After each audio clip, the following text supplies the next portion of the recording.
You are watching Liberty Online TV.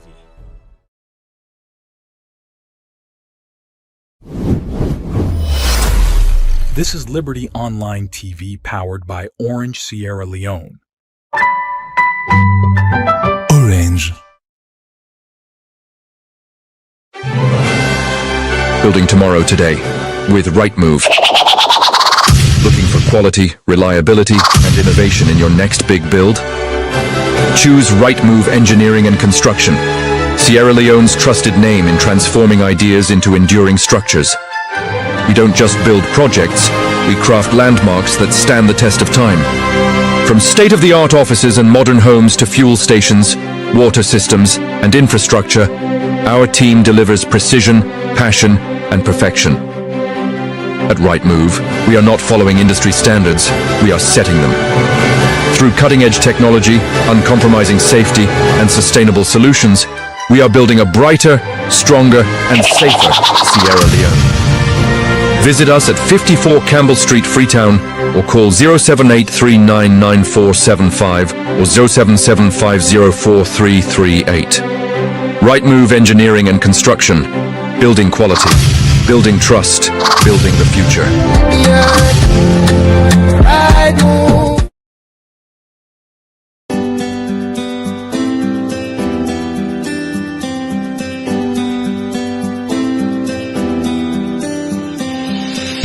At Farmos, freshness isn't just a promise, it's our way of life.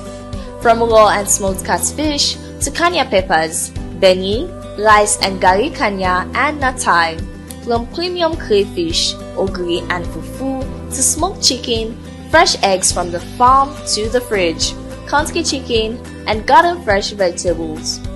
Try our habanero pepper, gari, hot pepper sauce, pure honey and so much more.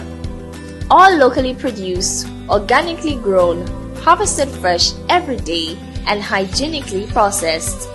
A fresher taste, healthier foods, stronger communities. Farmos, fresh from our farms to your home. Visit Farmos at 1 Fode Drive Hill Station, Freetown. Call +232 74 000044.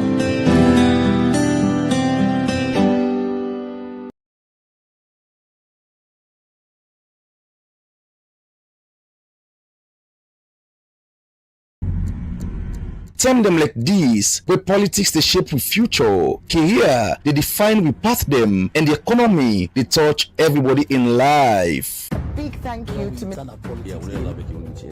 One program where they ask the hard question them and same way so bring the answer them close to you, face to face with the movers and shakers, the voice them will matter, the issue them will count. One time per week, one big name, one big issue, one-on-one on Liberty Online TV.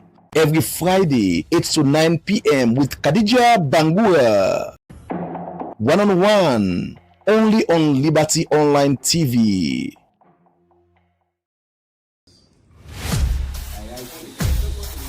Country like Salon also every decision they touch the life of plenty people. One program they bring the voice of the people to the heart of politics. This na politics and the people. The program where they give the power to the people, explain the truth, and bring the leader them close to the citizen them. Real discussion, real voice them, real impact. Join the debate and make them hear your voice. Every Tuesday, 8 p.m. na you platform where they turn up for the true and civil engagement. Only on Liberty Online TV. Let me talk about politics. Let me talk about people.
Good morning, viewers, and welcome to the first edition for 2026. Now, so they say good morning and welcome to a brand new year. We want to say a happy new year to una all, and welcome back from the short break where we take. And yesterday, now suppose for camp start officially. But we village people, we village people, I know there's a lot of rest. We got some electricity challenge, and funnily, well, there we viewers then are liberty. They're not kind at all. At all. We'll put out the notice say we get electricity challenge, you not be able to bring the program. Somebody say we not get generator. Yes. Somebody say they get generator, they not get fuel. Like really, a whole liberty no get fuel. So then if we generator cable. Extra not be there in the morning, then we generate For now. Then so for stick day. So that's a place they be no more rest, they go thief na in kitchen. Yeah. No. Liberty self then cut we generator cable. Then go with will not be no kind of money next no day. One for go change over to the generator cable no day where they send to the changeover na the building. So now we on New Year dandy then give we happy New Year everyone. We wish you a brighter 2026, and one for promise I say this 2026 will be really amazing year because we will come with different content then for una as well for inform and entertain una. Mena Khadija Bangura and so the welcome una to the very first edition of the breakfast show for this year. And Amina Mabel Kabade say good morning and wishing all a happy 2026. We hope say all the resolutions them way everybody, each and every one of we don't make for 2026 and beyond. We're able to achieve them inside this 2026 as long as you set your goals and you ensure say every day you sleep and wake you work towards achieving something. Then I believe say by the end of the year, December 2026, you go able for tell God thank you for achieving the thing that you don't set for yourself. Well, it's a brand new year, and of course, it's a new month. It's January, it's the 6th of January. And also, this is a date where plenty of people not want for member because of the bad thing that will be happen. We all know since 1999. Today, when are January 6th, by then, tell me I'll show the one that we been get past max sense. And also, myself been get sense that time, but not too much as they expect because now that same day the them be enter free tongue we all know in 1999 January 6th, and we want for say us to the one that always being get circumstance then we then still live with because of that what we've been reaching a free tongue. We say us to now with the hope so I don't continue for the strengthening on ourselves and believing in ourselves so I can do better even with the situations that we on a day. Well, now this edition of the breakfast show today we all know say this is 2026, and even inside the president in speech we again New Year's they make mention say political parties them get for they go into major activities them now where they lead to the 2028 elections. Well, on also we always on the set the agenda, we they set the pace ahead of the elections. So today, at this edition of the breakfast show with 16 electoral districts where Salon gets, we know say 14 then at the provinces, and plenty people believe say where people and on the votes na Salon, then the votes based on tribal lines, them regional and ethnic and self political belief in way some man gets just believe say I belong here so na yaso for the. Well, today we can discuss the regional patterns them where Salon people them they use for votes and elections them. We see political parties them already don't they declare certain areas them say that then strongholds them. Wait to make them believe say na strongholds for them. We they discuss all of that in this edition of the breakfast show. If you self beliefs and are based on regional lines, people and the votes, you got the opportunity for tell we now the comment section at the different platforms I watch with this morning. Tell we if today you go na the ballot box and say for votes between the APC and the SLPP self, or that you go vote for and why. You get the opportunity for tell we na the ballots.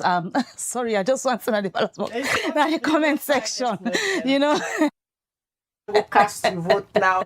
But enough time. I'm right. We still get about 2 years, although President Bill say say now political party, they don't begin set the tone, set the agenda. And even we self when a spectator them, where they na the media, we don't begin feel the vibe because both political party them like they don't declare elections already. Every one of flag them bearer now don't they put it's like a lucrative business. Everybody want for be a flag bearer, all man want for leading political party, and we see self inside PPRC. Then self don't begin for set the tone. They don't gazette yesterday the rules for the All People's Congress, and self we see the All People's Congress they ask for 100 million loans. That's a big money. I know. But again, for be a flag bearer, you know. If person wants say one be flag bearer, I don't think say for comments here 100 millions. 100 millions. Because like you say, na lucrative job we see people. Because almost everybody we know now, they come out say they want to be president. So I guess can afford it. Yeah, maybe. So today they can set the tone, or they can look at previous voting pattern them, how the percentage them be done the talek for the two major political party them. As we all know, over the years, the APC and the SLPP, the APC they say then get the stronghold na the northwest, when at the northern province, and also the western area where na Freetown. And when you look at the Sierra Leone People's Party and based on the voting pattern they over the years, then they say the stronghold na the southeast. Yeah. So they can look at how the voting pattern them done the talek over the years. Maybe we go back to 2007, 2008, 2018, and 2023 for elections. How people done the votes, how the trends done the talek, and with waiting they happen so now in the country based on the SLPP then development agenda. It's possible if they go maintain the same voting pattern there come 2028. Now that's what they can talk about this morning. Well, they can get the two PRO them from the SLPP and also the APC, and also we'll get an independent and social commentator in the middle. We go come in later and give you your perspective of how the voting trends don't talk over the years, and if it's possible for let both parties maintain their strong goal, especially now where a lot of Sierra Leoneans they talk about leadership based on their track records and based on development where don't they happen. Well, now that's what they talk about inside the program this morning, and later we hope for get the Minister of Foreign Affairs Alhaji Musa Timothy Kaba. As we all know, it also na the chair for the ECOWAS foreign ministers. We still say the ECOWAS where President Bio, na the current chairman, been pull a press release concerning the issue where they happen between the United States. Also, we see President Donald Trump being given order for the U.S. troop for go attack Venezuela and take them President Maduro anywhere. And it is stand trial now for alleged drug trafficking in New York. Well, we can get the ECOWAS position, and what the ECOWAS go do for go beyond just issuing a press release. The Minister of Foreign Affairs go come give we the ECOWAS position. And una self, we watch with this morning, as we all know this is a new year, we introduce one new opportunity, if I can call it for now. Let una send we una thoughts. Maybe you go try for open the phone lines at some point. Let una call and una self go make una contribution. Now this particular edition of the breakfast show this morning, also they can get SLPP and APC for let them go tell we waiting and waiting. Them believe say they don't do for maintain the strong goal they will then get based on the previous voting pattern them.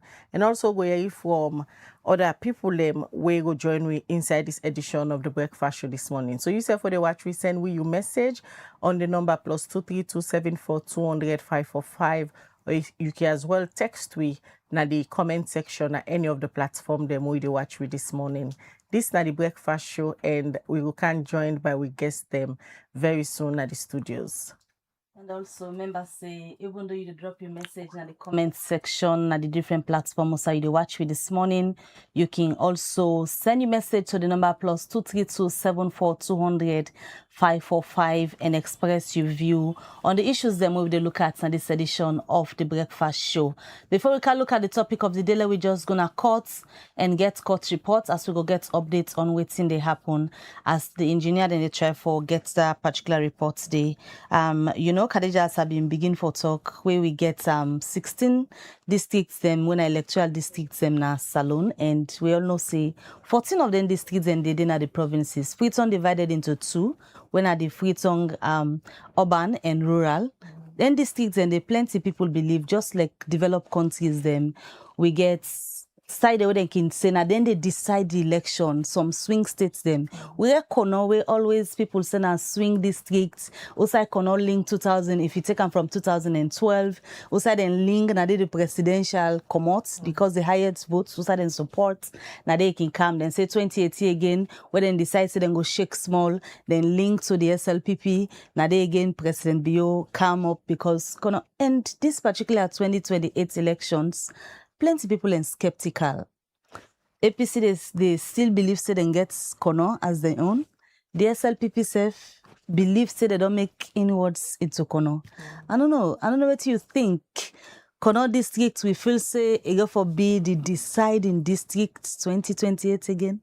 Of course, I think you don't do your perfect analysis. Kono over the years don't be one of the districts them where they decide. And when you look at how the political parties them, especially in the area of selecting the flag bearer, and them running mate, now one of the side and way they can give much attention. But like we say, the dynamics they change over the years.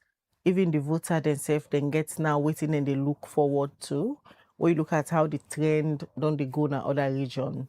People they vote now based on issues, based on development agenda them, where candidates or political parties can present to them. But until the conversation don't begin, as President Biosef himself acknowledge say this year now one of the year them, where they give in New Year speech, in as much as he say the political parties them they get up now for go into the primaries. Where they build up to selecting the flag bearers.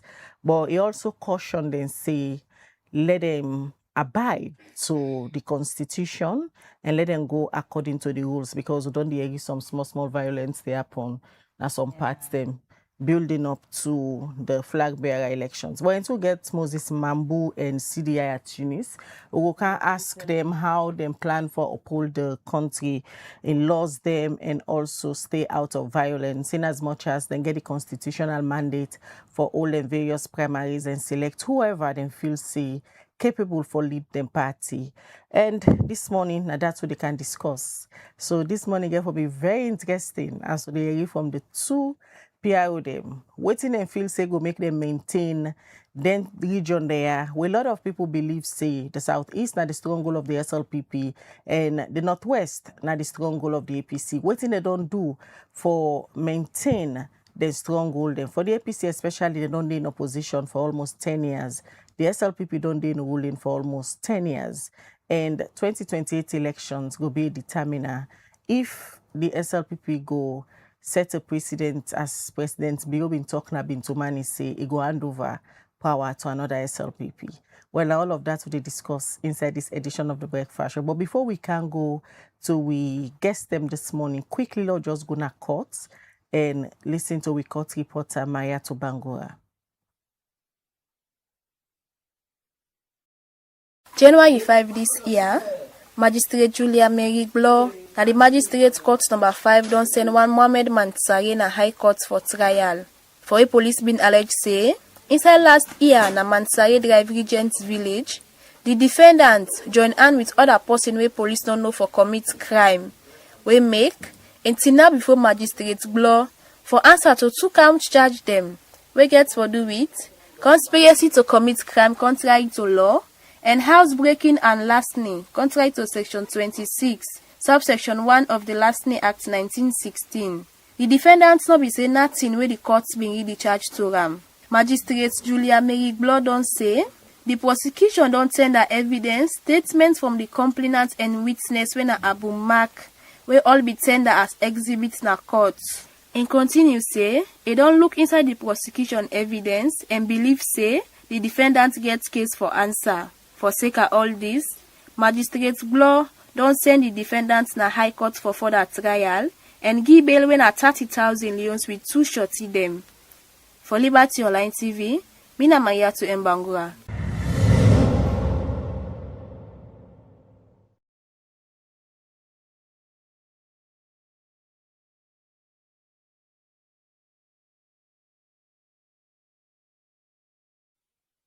All right, welcome back from that court update here where we reporter Maria Tubangra put together. It's still a Waji Breakfast show where they come to you live na Liberty Online TV, and we tell you say today where they can talk about the regional voting patterns them, where Sierra Leoneans them done the vote over the years, where they can look at how it don't sound like the political party that we talk to today now the APC and the SLPP. Then they can tell we waiting and they put in place in terms of preparing themselves ahead of 2028.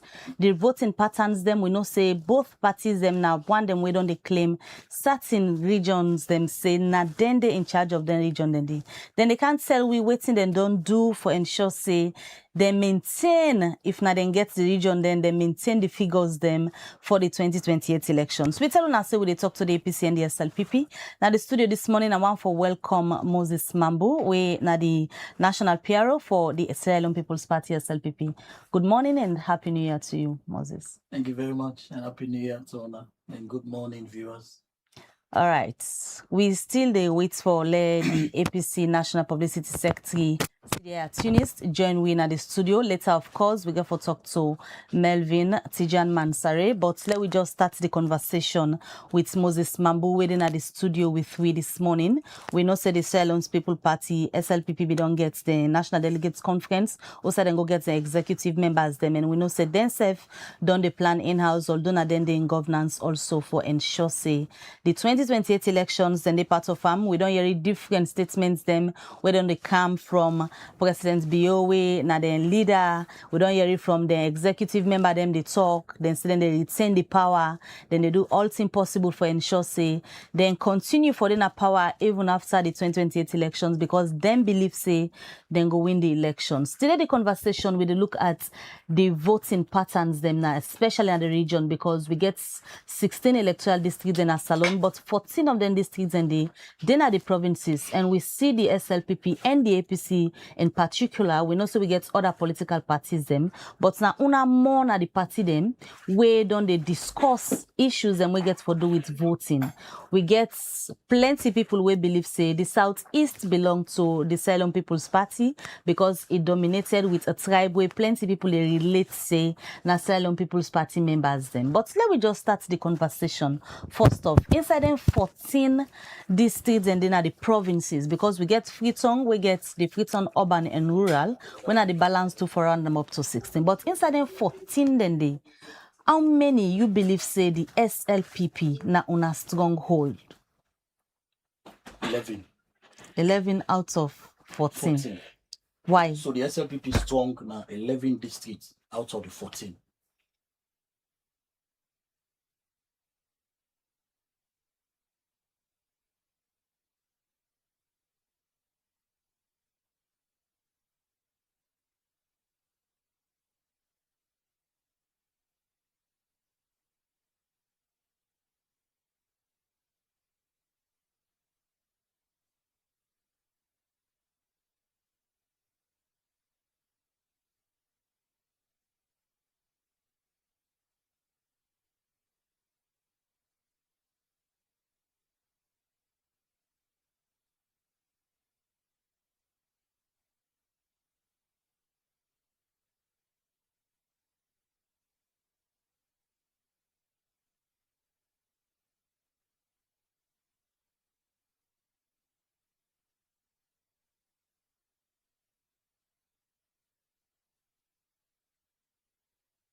And they make signs say we will get on the phone Olusogo A. David, we na the executive secretary for PPRC.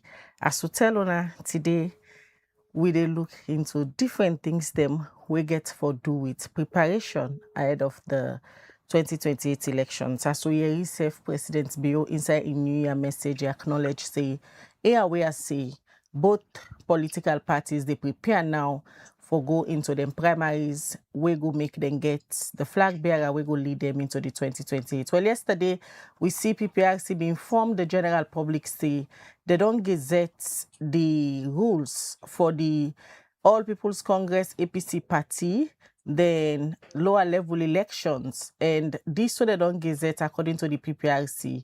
Then say they know they allow for anybody for object again. Well, on the phone, we get the Executive Secretary for the Political Parties Regulation Commission, Wena Olusogun A. David. Good morning, Mr. David. Yes, good morning. Good morning, Kalibra. Good morning, Ebero. Good morning, listeners.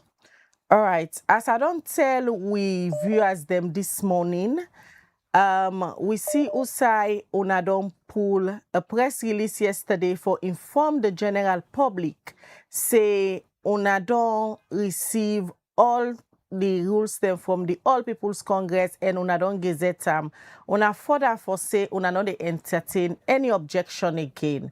How una reach to that conclusion? Right.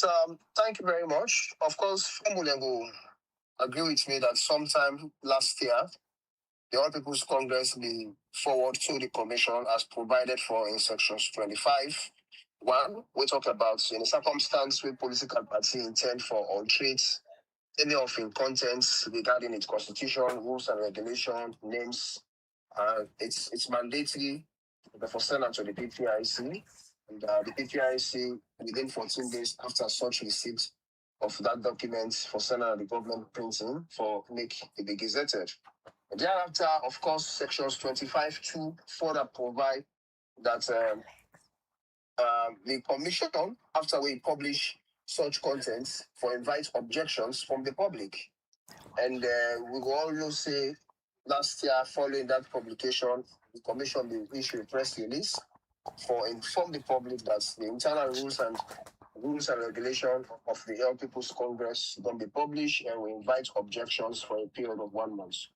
Series of objections were received, and somewhere in December, the commission there actually do issue a ruling regarding the contents of the respective objections following a lot of meetings together with the objectors and members of the National Executive.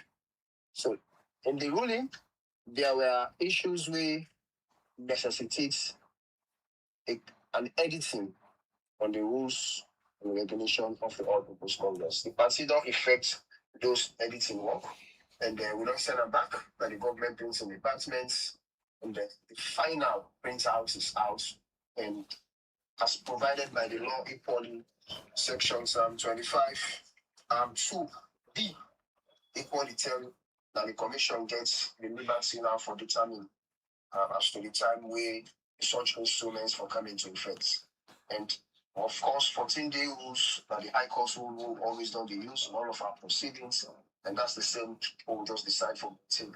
So the internal rules and regulation of the All People's Congress don't be gazetted, but this time around, we didn't entertain an objection as provided in the press release because we don't deal with issues of objections way back last year. So now it just stay for a period of 14 days, thereafter it becomes effectual. So in essence, at the expiration of, that's on the 20th of January, but at the expiration date, the internal election rules of the All People's Congress don't become effectual. So which imply that on that rules, the party they use for conduct in lower level elections up to National Delegates Conference. So you dey confirm now say the PPRC be don attend to all the concerns them where members or supporters of the All People's Congress APC party be make regarding the rules here before finally on a don gazette? Yes, I can confirm that the commission will address all the issues regarding the objections received on the rules and regulation, and the party don't make effect all of those corrections as provided for in the rules, in the directive where the commission issued to them in December of last year. And those corrections now don't make their way into the final internal rules of the All People's Congress, where we just don't gazette and don't inform the public that on the 20th of January, that internal rules becomes effectual. Let me talk a little about the different fees them where the All People's Congress APC party, because the document where they sent to now where they also don't gazette gets the fees for people who are for contest different positions them. The one where they at the top, when at the highest fee get for do with them flag bearer, when at 100,000 new leons. What's in the PPRC makeup of this? 100,000 new leons for somebody who want to be a flag bearer.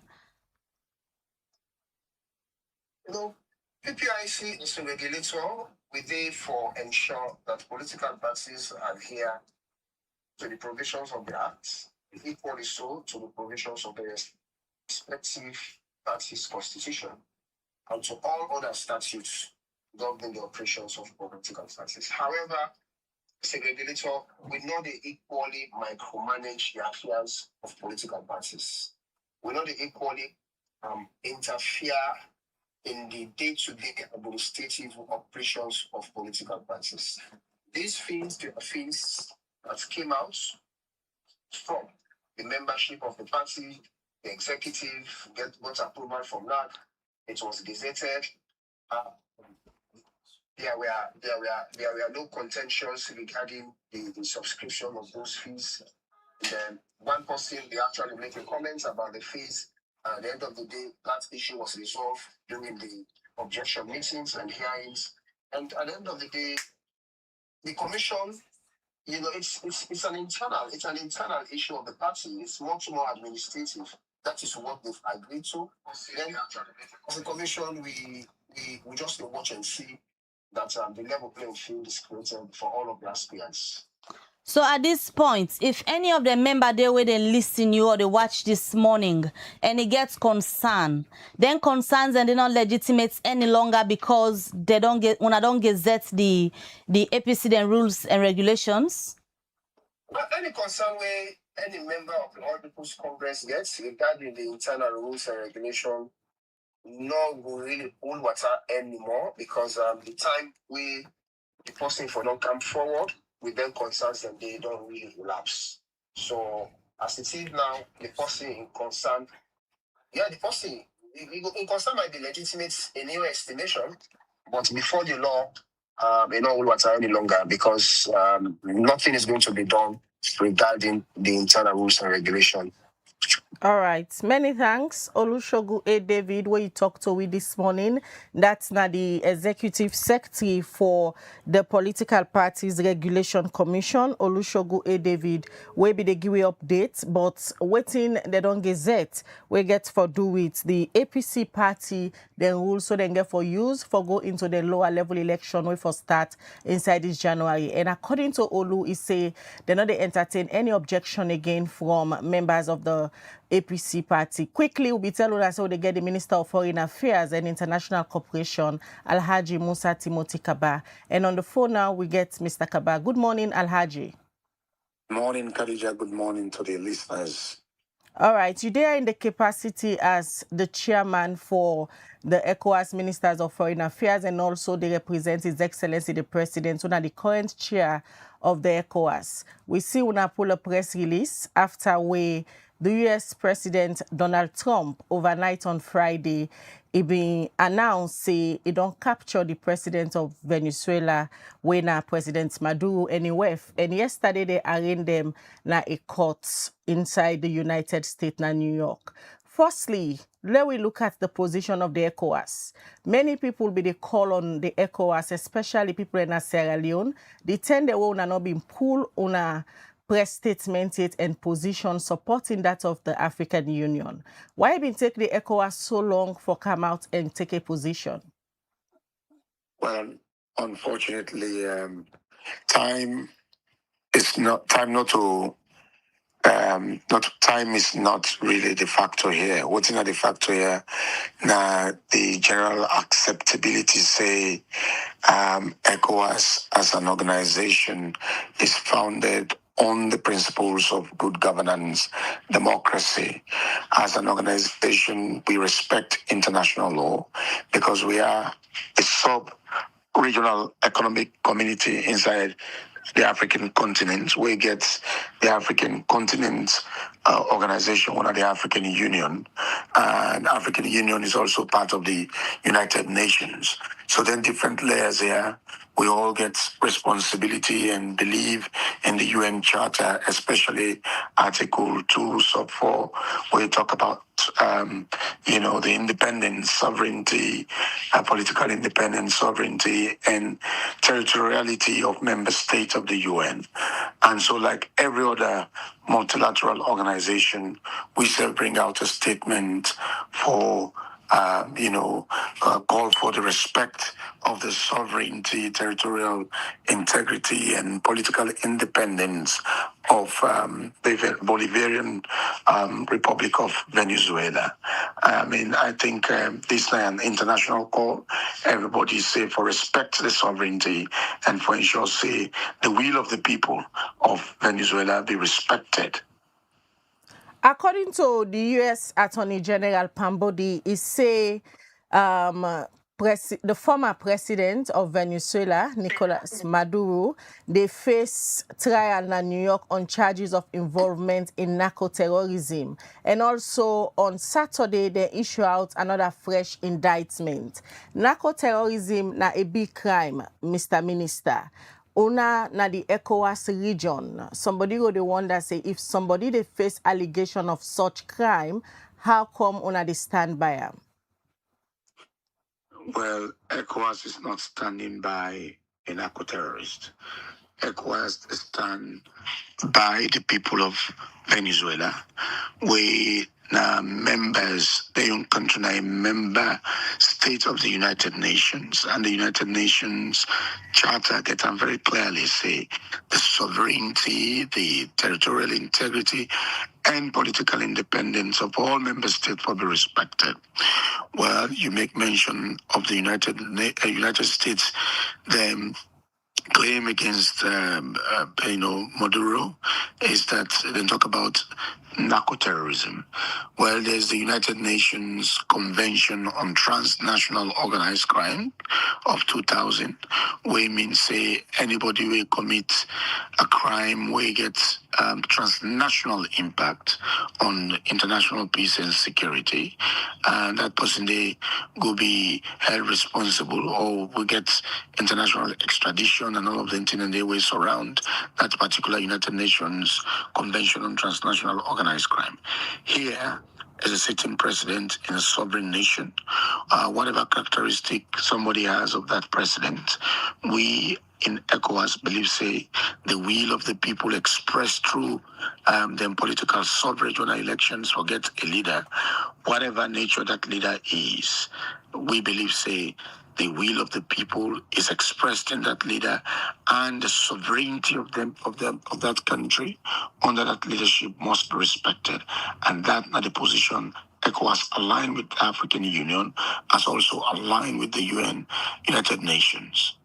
Plenty people from where ECOWAS pulled this position, they get a lot of conversation. Even the other day, I've been there at your official Facebook accounts.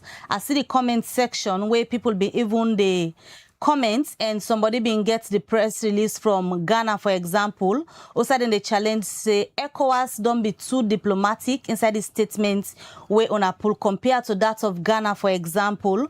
Also then speak directly to the United States and the president, when President Trump, but rather for ECOWAS, they are being diplomatic. How you go address them concerns here from citizens of Sierra Leone? ECOWAS a community organization where they represent, as of now, 11 member states. And forget a consensus like what we will get for produce. Now, a diplomatic statement will represent the ideals of ECOWAS. Ghana is a sovereign nation. And then press release, now the mindset of their country. We are dealing with 11 countries as of now. Forget a consensus, it represents the collective aspiration, vision of the 11 countries, yeah, we mean say we respect the territorial integrity of every country as enshrined in the UN Charter. Now, look, we're not going to go through all the press releases of all individual countries don't put this on the wall or people them. We're in very unusual times. The world today is different. A few years ago, we've been in more or less a bipolar world, East versus West. Today, we're in a similarly multipolar world. Things are different. Even people who are experts in international relations still they dust them, books them of international relations for make sense of what in the happen at the world. These are unusual times. We don't see the flagrant abuse of international law, international humanitarian law in all the conflict in the world today, whether it is in Gaza, whether it is in Ukraine, whether it is in Sudan, whether it is in Congo. We're in very difficult times. We cannot make, and we haven't made sense of what's in the happen at the world. So diplomats there right now will become extra diplomatic for make sense of what's in the happen because things are quite unusual. So as much as things are terrible, we have to understand where the world is going. What is happening with multipolarity? So you cannot blame anybody for being calculated with what they do. And I myself don't this. People they give misinformation, say the US not recognize ECOWAS and all this and that. ECOWAS is one of the most potent regional economic communities in Africa. But now take a look at even the United Nations. Yesterday, the UN Security Council met for discuss the issue. The action of the United States was unilateral, and the UN Security Council, now the sole international global peace and security council, where they mandate military intervention into any country for ensure, say, maintenance of global peace and security happen. Yesterday, they hold a meeting for look at the actions of the United States with respect to the exfiltration of President Maduro. So things are different. Even you look at the EU, you look at other global organizations, that everybody is trying to make sense of what the world has become today. In diplomacy, there's calculation, there's precision, and there is clarity. Not a reactional diplomacy people they embark on right now. We're making sense of what is happening. So within Ghana, right, is Ghana's mindset. And we cannot predict what's in the end game, but it is a sovereign nation and again right to what they produce. But as ECOWAS's press release is consistent with the African Union, the UN. We're calling for de-escalation, respect of sovereignty, territorial integrity, and political independence of members states of the United Nations. Finally, Mr. Minister, beyond the press release and this condemn way, they condemn the actions of the U.S. on Venezuela and they ask them for respect their sovereignty. Yesterday, the UN Security Council be meet and President Biodon sits na this UN Security Council and currently he is the chair of the ECOWAS. Waiting at the conversation the way they get in capacity as chair of the ECOWAS, na the sideline for ensure say then charts a smooth pathway to all of these issues where they happen between the US and that of Venezuela. Look, ECOWAS is also fraught with many other challenges. We see threats, we see the increasing threat against democracy in the sub-region. We see we make efforts to democratize some of the countries where we don't backslide from democracy. Thankfully, we don't get, peaceful elections in Guinea-Conakry. We don't get the election of General Mamadi Doumbouya as the democratically elected president of the Republic of Guinea. That is a successful democratic transition. We try to deal with the situation in Guinea-Bissau. We get regional integration issues. Now the global economy is in seeming recession.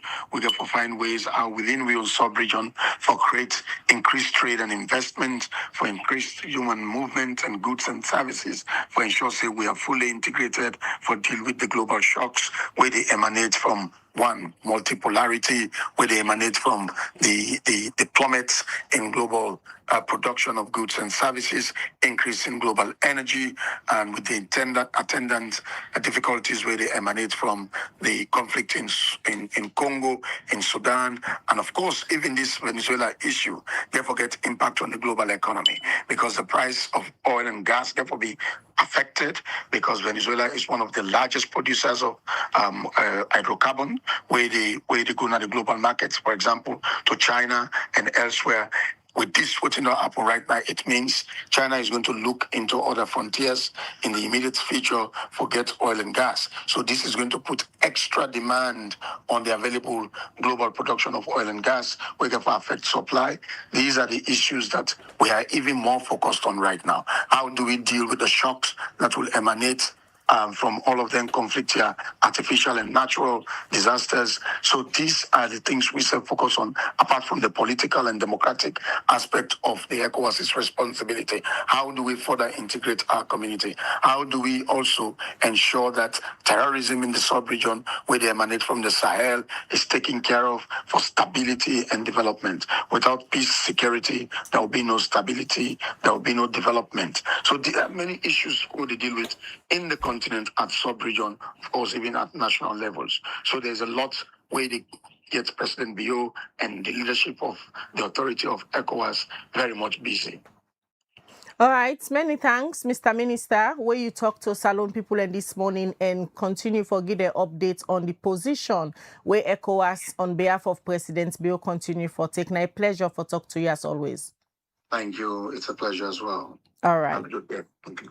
That's the Minister of Foreign Affairs, Alhaji Musa Timothy Kaba, where we give updates on the position of ECOWAS about the situation where they happen now between the United States and that of Venezuela. As you all know, overnight on Friday, President Trump announced now in social say he don't capture the former president of Venezuela anyway, and yesterday they arraigned in a court in New York inside Manhattan. Well, the ECOWAS and other regional body them, yesterday the UN Security Council be meet and give their own position. We will continue to follow this issue as the latest developments and they unfold. We can now to we main topic of discussion this morning, where they can analyze the voting patterns and waiting at the possibility for the two major political party them, the APC and the SLPP, for maintain their stronghold the way they believe see the SLPP get stronghold na the southeast and the APC get stronghold na the northwest. Voting patterns and trend don't they show see them two political party get dominance na them various region they are. Well, on the studio this morning, we get the two public relations officer them, Alhaji Tidiaya Tunis for the All People's Congress APC and Moses Mambu for the SLPP. Good morning, Mr. Tunis. Good morning, good morning, Miguel. Thank you very much for getting me here. Happy New Year. Happy New Year to you too, Mr. Tunis. And before you come, hope we don't begin for talk to Mr. Mambu. We be just don't begin for laying premise before we talk to PPRC and that of the Minister of Foreign Affairs. So we will just come back to Moses Mambu as it be don't begin for give in own data where he believes say na so the voting pattern be done the turn like for the SLPP. Back to you, Mr. Mambu. Yeah.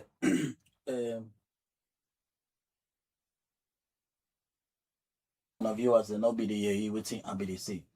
So maybe the question was out of the 14 districts, how most of them districts and the way SLPP go lay claim over when it comes to elections and voting pattern in the country. So I've been here for tell and say out of the 14 outside the western area, SLPP strong and competitive na 10. SLPP only politically weak na 4 of them 14 districts then they. That is Potloko, Kaine, Bombali, and Tonkolili. So in terms of being strong and competitive, we are not strong and competitive, not only them 4 districts then they, over the years and even now. But for carrying the conversation go before we go, just stop on the recent election cycles. If you follow from 2018 to 2023, for example, you will find out, see, not only 4 out of the 14, because Western area, all man know the percentage between we and APC when it comes to elections now the Western area. The one they fix, sometimes it can go up, sometimes it can come down between we and them. But when it comes to the provinces, SLPP, numerically, politically strong and competitive, not 10. What I mean by that, we get some districts then, we're really strong. Now they get dominance, any election, any day, anytime. SLPP, they get dominance, and then districts then we get districts then we're highly competitive when it comes to electioneering process. Sometimes we can go close, sometimes we can be between average. For example, SLPP competitive Nakono. Well, currently, as per statistics for the 2023 elections, SLPP now win Kono. SLPP very strong na Koinadugu because we get above 30%.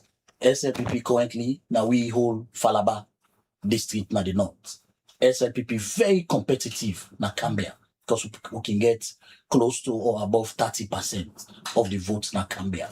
So there are districts out of that 14, 10 of them districts in the with SLPP highly competitive, and some of them districts in the SLPP they in total dominance.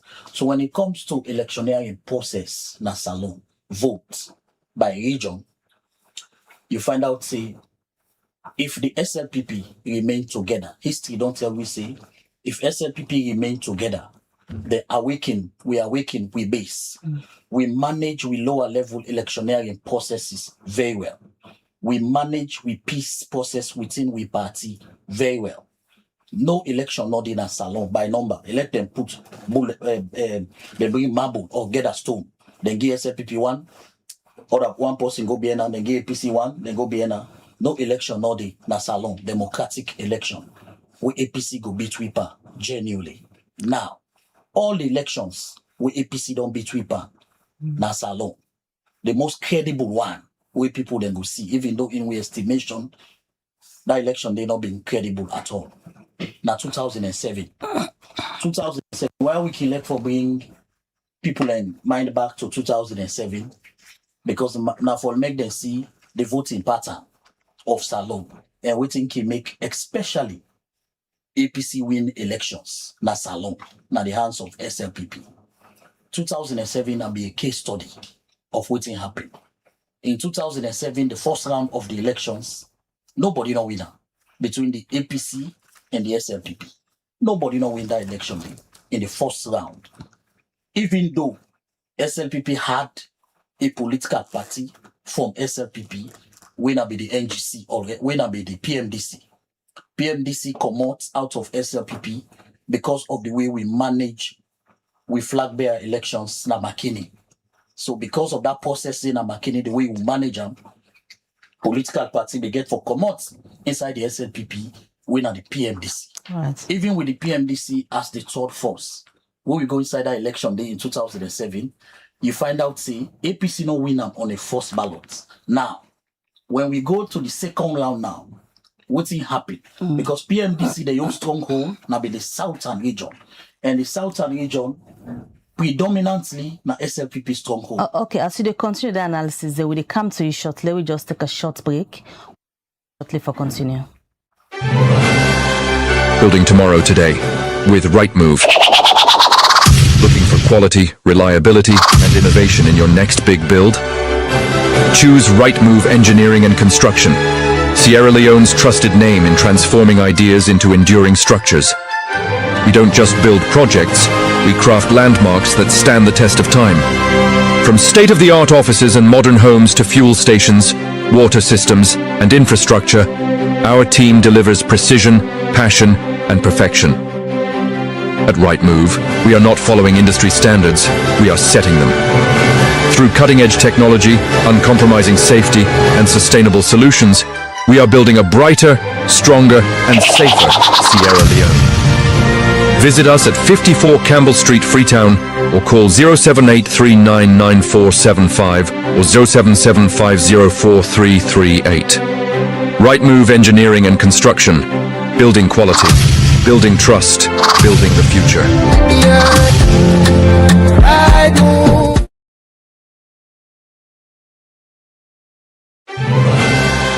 Building tomorrow today with Right Move. Looking for quality, reliability, and innovation in your next big build? Choose Right Move Engineering and Construction, Sierra Leone's trusted name in transforming ideas into enduring structures. We don't just build projects, we craft landmarks that stand the test of time.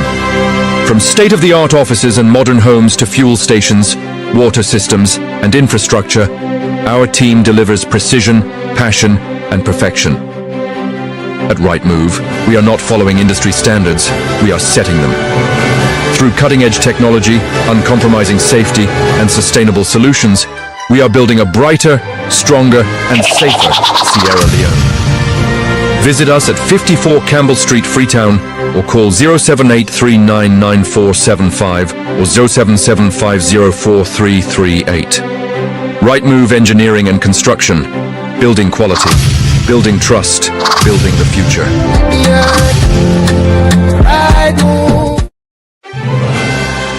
Building tomorrow today with Right Move. Looking for quality, reliability, and innovation in your next big build? Choose Right Move Engineering and Construction, Sierra Leone's trusted name in transforming ideas into enduring structures. Welcome back. You still watch the breakfast show when it comes to you live on Liberty Online TV. And before that short break there, we be talk to Moses Mambo, we be explain. If they justify the 10 electoral districts and way it's a belief saying that them, the SLPP, they pull big votes based on the voting patterns them over the year. Let me just come over now to Sierra Tunis from the Silent People's Party. Like if you don't listen when Moses Mambo they talk, we ask the question to Ramsey. Because we look at the voting pattern of citizens in Salon over the years, out of the 16 electoral districts, and we know say Freetown gets 2, the 14 are the provinces, one of the regions they would look at this morning. Now they then believe say the SLPP, 10 of them districts and they, according to Moses Mambo, now the SLPP strongholds them because then they pull votes and they based on the voting patterns. For this the APC, out of them 14 then how many you feel say safely and comfortably you go say the APC they dominate? Well, thank you very much.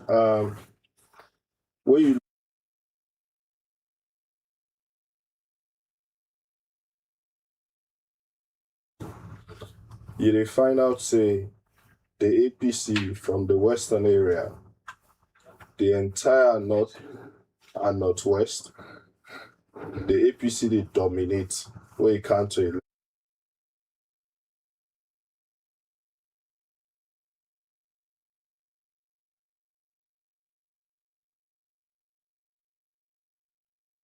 Every single district in this country, and I will tell you for free.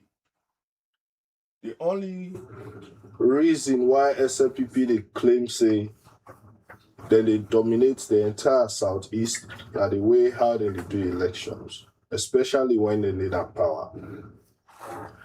If you look at the political history of this country, whenever election time reach, they find out say the entire southeast can be mad with violence during election time. Because as so SLPP they take claim say that they stronghold land they ensure say they prevent other political parties from safely campaigning in their areas then go intimidate their own people, then go drag people away not to SLPP outside of their side and they for make sure say then get way for rig how they want for rig. The only way SLPP don't ever win election at Salona if they rig them. If they're not rig them, they're not able to win them at all. If you go back to 1996, they rig them. 2007, Christian Atop been farm, they're not able to rig. 2012, where elections been fair in this country, where they not been in a power, where it go fine, you see how APC enter inside Southeast. They get votes, massive votes na Kenema district. They get votes na Bo district. They get votes na Pujon district. They get votes na Bond. They get votes na Kailao. They get votes na Kono. So we as a party, we know say where elections fair, where elections free of violence, we they compete na every single district na this country, and we could continue for dominate na the north and flank and the western area. And the reason why that they happen is simple. APC we always they come with a program where they ensure say we develop every corner of this country, and we dey create opportunity for every single tribe, every single region, every single district whenever within our governance. With infrastructural projects, with social projects them, you know, and they target the common man and woman and for try for improve the lives of the people of this country. So the country always comfortable, the country always very much they at ease, at peace whenever the APC did have power. So where they allow credible elections, the APC, they always dominate. You look at... They say the regional voting patterns don't always be in favor of the APC. Now, the regions? Where elections credible. In every democracy, Mabel, it is not, common to just alone.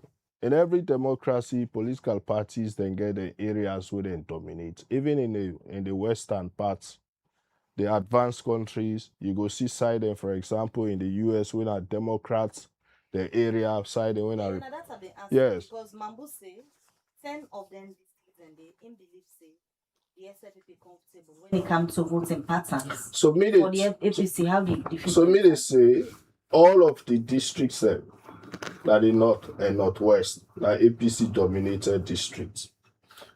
And I also say the western area always is APC. Then when you go to the south and the east, we get districts where they compete. SLP no ever win corner. You know, they can come, we self can claim corner, they self can claim corner. But we say fair election day, APC they always carry corner. But Mambu just said earlier, they win corner 2023. And according to the statistics, it shows that they win corner.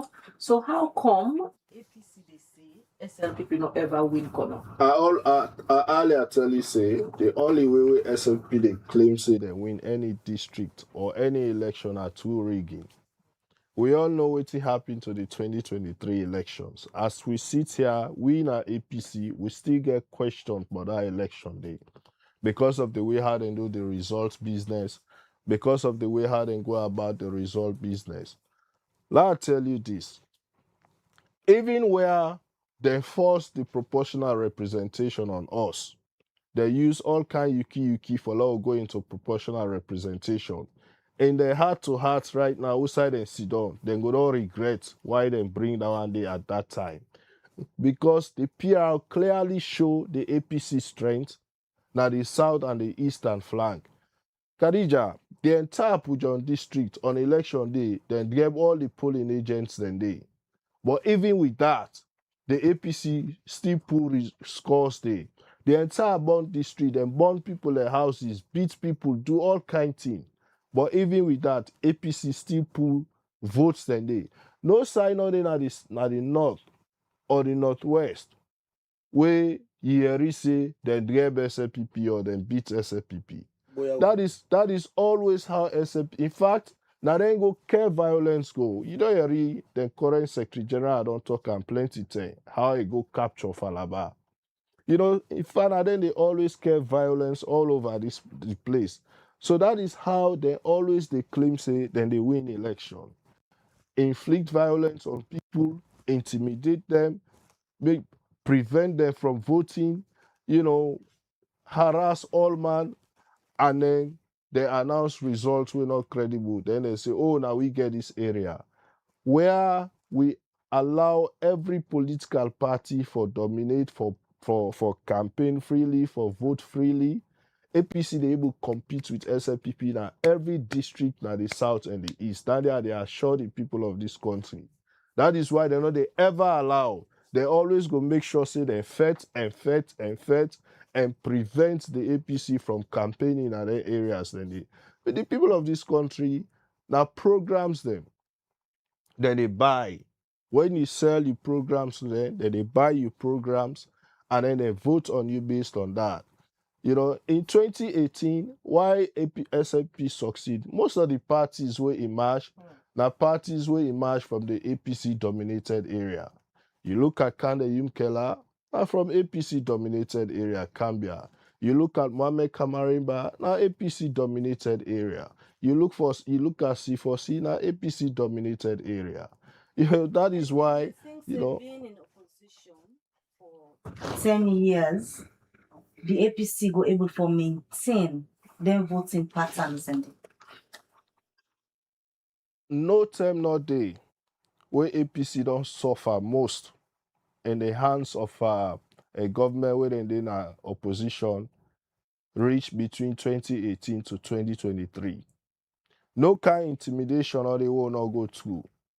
No kind thing or the way SLP do we for ensure say we're not able for compete in 2023 elections. Down to the day of we convention with the court. All kind thing happen, but we were still able for compete in a way where they still not able beat we 2023.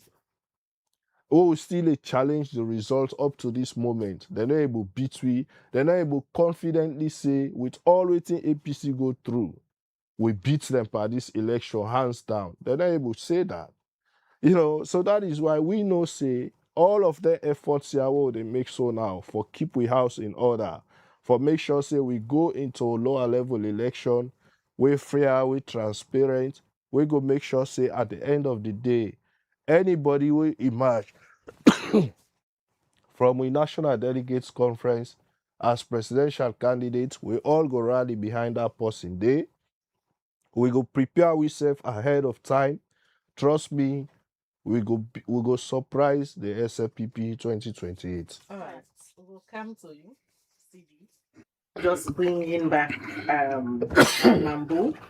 Recent presidential election by regional performance, it shows say the APC make inroads na the southeast, where una believe say now na strong goal. As of 2023, regional performance nationally, it shows say Samuel Kamara will not be the flag bearer gets 42% of the total vote. And now the eastern region alone, some district like Kailaon, they show say they struggle for achieve about 17% inside by-elections for 2022, consider to the 14% in 2018. Of course, their percentage there, so for anybody who they listen, go show say it very low. But you don't listen to CDA at Tunis. In they making arguments based on free, fair elections, where in believe say the SLPP not ever hold free, fair elections. From the SLPP stands, in their own strong goal and they claim say that the Northwest. How you believe so that don't make inroads based on the two elections, 2020, 2018, will now win? So last point we is we say we self-confidently now able claim the 2023 victory. So make a look at now and 2 days in the studio here and repeat and say SLPP win boldly the 2023 elections on first ballot. Because with constitution, you get threshold we for meet, whether election day for be on first ballot, or if you not meet that threshold day as prescribed in the constitution, the election can go to runoff. I tell her now say boldly 2023 SLPP winner on first ballot clearly. So then if 2023 be even go runoff, now it will get the pedigree for make them statement the way they make. But the 2023 not even go runoff. The 2023 winner on first ballot. That's one. 2, it talk about violence that SLPP can intimidate people in the southeast. The southeast, when it comes to elections, is the most peaceful terrain for campaign in the entire salon. Clearly, the evidence they did it. Go read EU the reports, page 124. It will tell you that both in 2018 and 2023, SLPP strongholds now the only side way to the depth of crossing water. Observers then go there, APC then get the representative then they all over. In fact, it was in 2012 who presidential candidate by then, President Bio now, na Bo City. APC, the stone and the bossing head inside Bo. Now the north, now the only place where you don't hear say na Boya Umende during elections. Where APC stakeholder the TINAP say anybody will vote SLPP na Boya Umende. You know they sleep here tonight. Then they chase them boldly, publicly. Now video, then video, then send them. So when it comes to violence, yes, tensions can go high when it comes to elections. Because elections that's alone, it's a very huge commodity for the political party there. Mambu, So I come to your point. The voting party. Now they come. I be just declare. Now they come. So for we, I don't tell you say, you see fact and data, they're not a lie. You can pull up the results then district by district from 2018 to 2023. If you want to go back safe to 2012, when at them be in power, you can go there back and you will see the inroads 2012 elections. We SLPP make. When now they make the Freda election day, now they make them cancel 427 polling stations. Maybe Khadija, in your wildest dream, when they cancel that kind of number of polling stations, that election you don't know now. But in 2012, APC managed to get small breakthrough in a district like Bo. Yeah, at the camp. We then win one seat each. Yes, what's happen? We now on a stronghold. Yes, but what's be happen? Then go with money, they intimidate the people then, and the election was rigged, and they deny we with victory in 2012 by cancelling votes that we legitimately. We supported them, vote for we. Now we stronghold it. I know say you don't forget Kaila and Kotbaye. I don't know how you be there that end, but I know say you don't forget the incidents in the day. That broad daylight rigging what APC do. It don't ever happen now with elections. That's alone. One day that kind of thing they don't happen. And the funny thing, the most insulting aspect will be blatant. Now with the electoral commissioner sit down clearly, woman for that matter, sit down clearly and say anybody way not satisfied. Make it go to police and go lay complaint with the result. So you see the vengeance, the blatant broad daylight robbery what they be do in that election state. And it was aided and abetted by the electoral commissioner herself, Christiana Top at that time. But Lord left that day. Lord come to the fact, which is data. We in our SLPP, we are very honest. We are Sidoya, I talk say out of the 14 electoral districts within our upline, SLPP strong and competitive na 10. SLPP not strong and competitive na 4. I they name the 4. Footlocker, Karine, Bombali and Tonkolili. Go and watch the data. SLPP not strong and competitive. Now then 4 districts in the entire salon. Now only 4 districts SLPP not strong or competitive. What you go say about the Western area? Of course, the data they watch them up. You go see. If APC they get 400 and something thousand, SLPP they get 200 and something thousand. That is competition. We are very competitive in the Western area, both the Western area. It's very clear. But the statistics not the lie. Look the data they they show for instance, look at when you look the data from 2018, 2023, it show you the voting pattern of people then clearly. Yes, in the south, for example, chiefdom day na the south, where APC competitive, na chiefdom, which is Moyamba. You understand? There's a chiefdom na Moyamba. Before 2018, APC be also competitive na some the 3 kisses na Kailan. We would read the politics, would read the voting pattern. The 3 kisses na Kailan. Before 2018, APC been competitive na then 3 chiefdom then day na Kailan district. APC been competitive along the chiefdom where they will say Otifunk day na Moyamba district. Why? Because Tonkolili run into Moyamba. So that Otifunk, the fishing community axis, na place where always APC competitive na Moyamba. But when it comes to holistically, SLPP only not competitive and strong na 4 political district na this country. Tonkolili, Bombali, Karine, and Potloko. Check out the history day and the data day for make you see. So for we, all the political districts, apart from them 40, non-political district not there again. We SLPP not either strong or we competitive. Now beginner. Falaba, 2023 currently SLPP now win Falaba. APC not ever, since we get multi-party democracy, not ever win, whether by rig, even when they rig, don't ever win any district in the southeast. It not ever happen. I just pull up now the official site of ECSL, the results for 2018. So please, for we viewers them, show them. Yeah. So when you look at the various districts, them, na side them way the SLPP believes in that they're strong or Kailan, Kenima, Kono, most part na the southeast. It is show say the APC Samoa Kamara by then make inroads.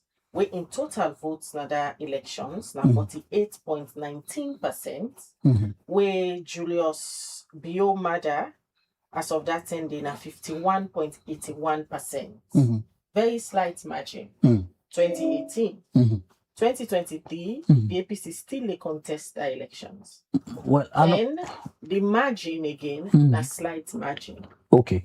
How una not able to consolidate this base? Because the data from 2018 to now, they show say, in as much as the APC they in opposition, but then they make inroads, now deciding where una hold on to. Okay, so if you look the statistics, the data, look at Magetta now. SLPP vote grow from 2018, they grow by 4.9% to 2023. We are then data then we look. We vote in 2018. You understand? We compare them to the vote we'll get in 2023. We'll get a 4.9% growth in terms of vote. That is strength. And what's in the showdown day? In 2018, we don't win Falaba, not to Soma. We don't win Falaba district. In 2023, SLPP win Falaba district. You understand? In 2018, we'll be very competitive na Kono. In 2023, SLPP sweep Kono. So what did they tell you? They tell you say, in as much as APC they go, we growth rates in terms of voting numbers, they surpass the growth rate within they get in terms of numbers. Now I make I tell you say, data not the lie. Make we all look the data, how it go. How SLPP perform na Cambia, how SLPP perform na Koinadugu, how SLPP perform na Falaba. Compare them to the way APC perform na Kenema, the way APC perform na Bo, the way APC perform na Pujam. Then you go see, you will draw a comparative analysis for look at the data and see which political party get the numerical advantages. But I'll take you back a little bit, just a little bit, make you understand. The only democratic election we APC don't win in this country without the help of the Southeast. You understand, eh? That elections day, day, because 2012 was a blatant broad daylight robbery where Christian Atop do to the people of this country. But because we law abiding at SLPP, we the party we believe in the law and the constitution, we follow their law then. 7 to date, who will see don't so. Not say no day. We APC don't beat SLPP per election. We know to we SLPP scatter. Anytime we SLPP day together, we day in one unit. Now I make for we. This is a transitional election for we. This election is not going to be about APC. This election is going to be about records. The delivery we SLPP don't do. The things that we don't do for this country, we will team up on for campaign. When it comes to number, all we need to do as SLPP, which we are rightfully doing, under the new leadership of His Excellency, our party leader, and Sajimi Batilo Songa, we make sure say that mistake we do na Makeni in 2005, building up to 2007, by allowing so many people for join the race, people that we not committed, we only needed power, but they not get the interest of the party at heart. What we do as a political party internally, now for make sure say we learn from what happened. Now we last convention 2007, we lead we. For make we get people inside we party, we break away. But they talk say NGC come out from APC. How you go say NGC come out from APC? Cambia na the SLPP born. Cambia is a competitive district. Your APC not go lay claim. Yes, so I can get more number na Cambia because of migration. Yes. Earlier, say not to one of on a stronghold. No. But yeah. No, not to one. Poloko is not only with stronghold, it's not also competitive for we politically. We're not competitive in Port Loco. But I get 4 seats there. I know, by the PR system, I understand. But we are not competitive. We are saying no things are the issues that make the APC the question outcome. When they talk about competition, they talk about look the total votes na Port Loco and see how much votes SLPP gets and see how much votes APC gets. Predominantly, originally, we are not competitive in Port Loco. SLPP is not competitive in Bombali. SLPP is not competitive in Karine. So we are not competitive in na number. PR system na number. PR system sets a percentage. Khadija, you for know some of the answer then they the PR system, they set a percentage where political party for meet. Where you meet them percentage, then they seats will be allocated to you. No, of course, we get huge votes na Poloko. Not competitive. That doesn't mean we not get votes. I know they tell you we not get votes na Poloko. When they talk about competition, like what's in the happen in Falaba, what's in the happen in Cambia. This is competition. What's in the happen in what's in the happen in Comba. We don't let loose. Poloko na one side. We are not competing for a district. No, we are. Where I say competitive is that no matter what you do, the people are resolute. You remember President Bio go there after 2023 election. Poloko na one of the districts who don't get at the camp. But una current vice president. I know, Khadija. Now they come out. Khadija. So how come you they say Khadija. the people of Poloko? Now the number not to, that means say not vice president or will take hold of Poloko. Khadija. Not to me they say. Now you say. No, that the data. You say. Khadija, dear, I beg, Lord, we shape the conversation. Not to bamboo they talk. Where they talk so are they look the information we they give. Now the information they be informed by data. So Vice President Jules Jallo don't able take over Poloko for una. No, but the number you say forget the answer. You talk about una not competitive. Yeah, but Khadija, you get it. No matter what in the SLPP. No, but you get the pull of Poloko. They are resolute. Khadija, pull up, please. Pull up the result. Where SLPP gets na Poloko in 20. Pull them up so for you. I don't tell. Good. But So based on what you they say. So what they say? I know they call individual. Let people understand, Bamboo. Is a yes or no answer. On a Vice President Jules Jallo, now in peace, Poloko, now they born. So they will take over Poloko on behalf of the SLPP. That answer they we also get them. When they say person take over, now the results now they show. Confidence of his performance. No, the results now they show. We don't get results na Poloko. We go say SLPP don't take over Poloko. But you don't know how. But in Poloko, energize the base. We they energize the base. We get support na Poloko. Are you confident say una get hold of Poloko? We don't get hold politically. We don't get hold of Poloko, but we they get. This is not an individual because he's not born. No, Jules Jallo na one person. No, Khadija, no, narrow the debate. We they talk about. I am not narrowing the debate. No, but we they talk about political numerical number data. SLPP not strong than Poloko. Okay. This is clear. It's not. I know they call anybody a name. This is SLPP is a political party. We get a structure na Poloko. The SLPP not get that kind of influential person at Poloko. Not so influential. It's not about influential person. Because we don't talk about the voting. It means we're not gonna kind of political figure. No, we get political. Okay, so you want to say SLPP not get political figure? Because politics is all about numbers. Okay. And people follow that than believe. Okay, maybe. You want to say SLPP not get political figure na Bombali? We not get political figure na Chokolini? We have them. We still get Poloko. Yes, no, but we get political figures now. All of them placed in the. But listen, we talk this morning. The conversation is not emotional. It's not premeditated. This conversation this morning is based on data. We talk about the data. I don't tell you say out of the 14 political districts, SLPP not competitive na 4.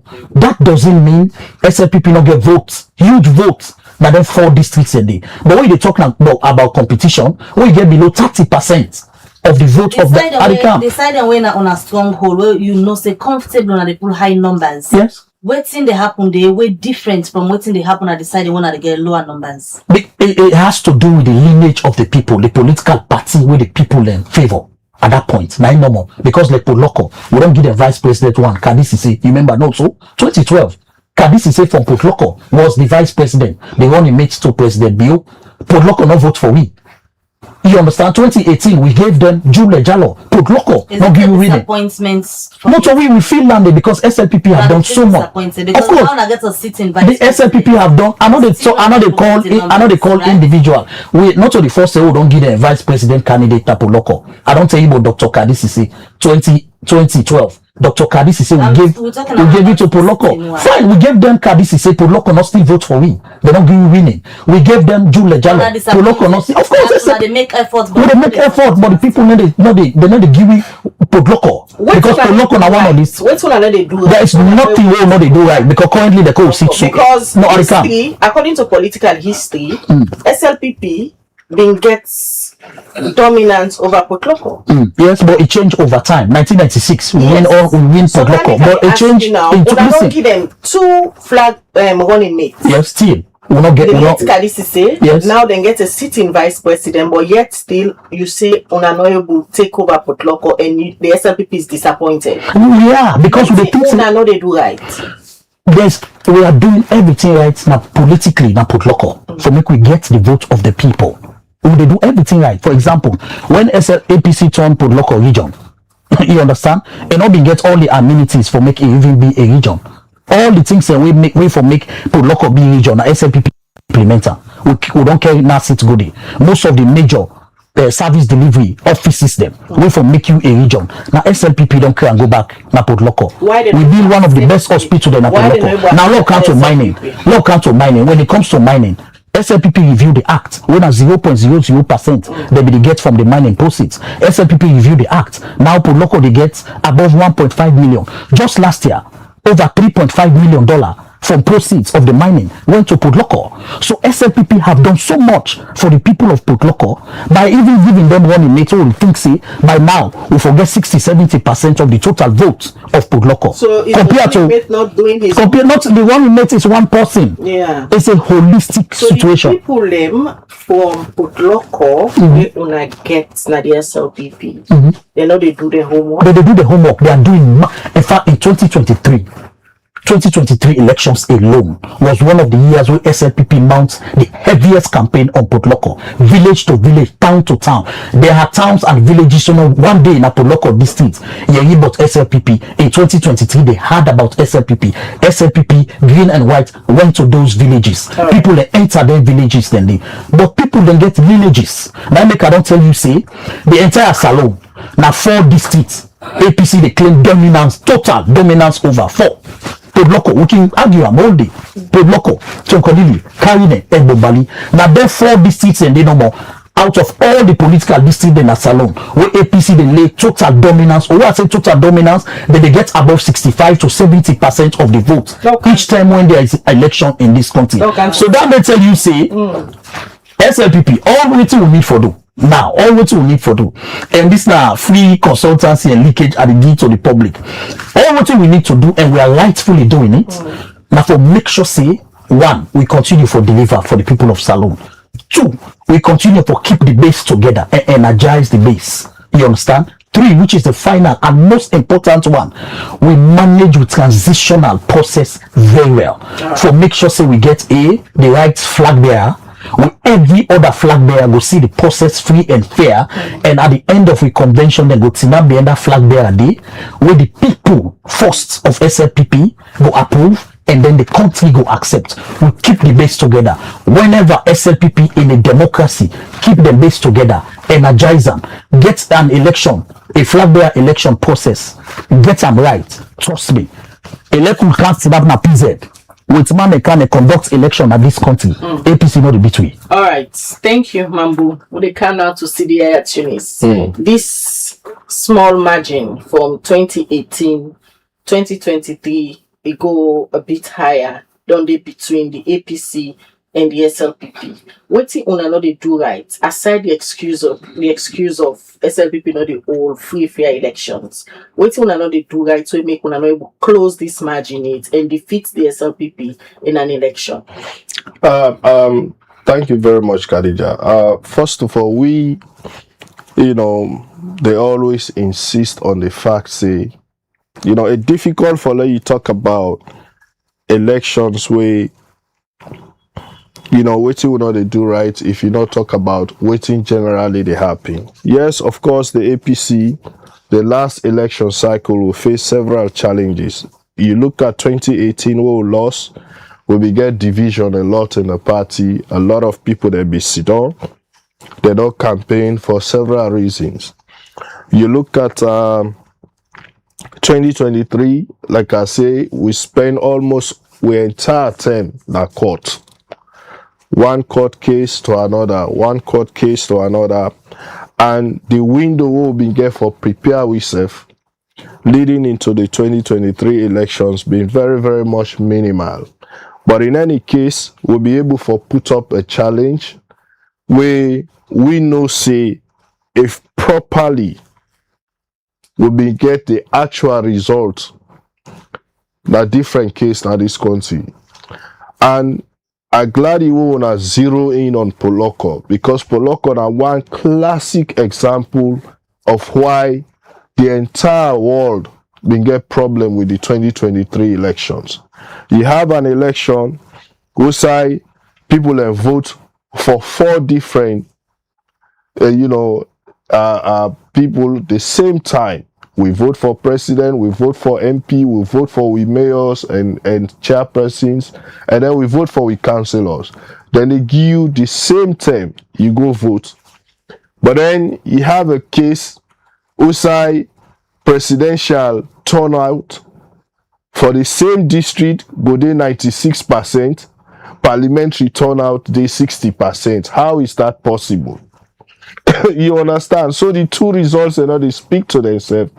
You get an instance who say the president they score higher than a particular district, but then when it comes to parliament, the lower percentage day. So we see all of the inconsistencies then they with the 2023 results will come out. But in any case, what we are saying is Mahmoud they make emphasis say, oh, they cancel. In the first place, Christiana Top never cancel anything in 2012 elections. It was fair, it was credible, and APC win squarely. The law in this country, who say overvoting take place, electoral commissioners then for council.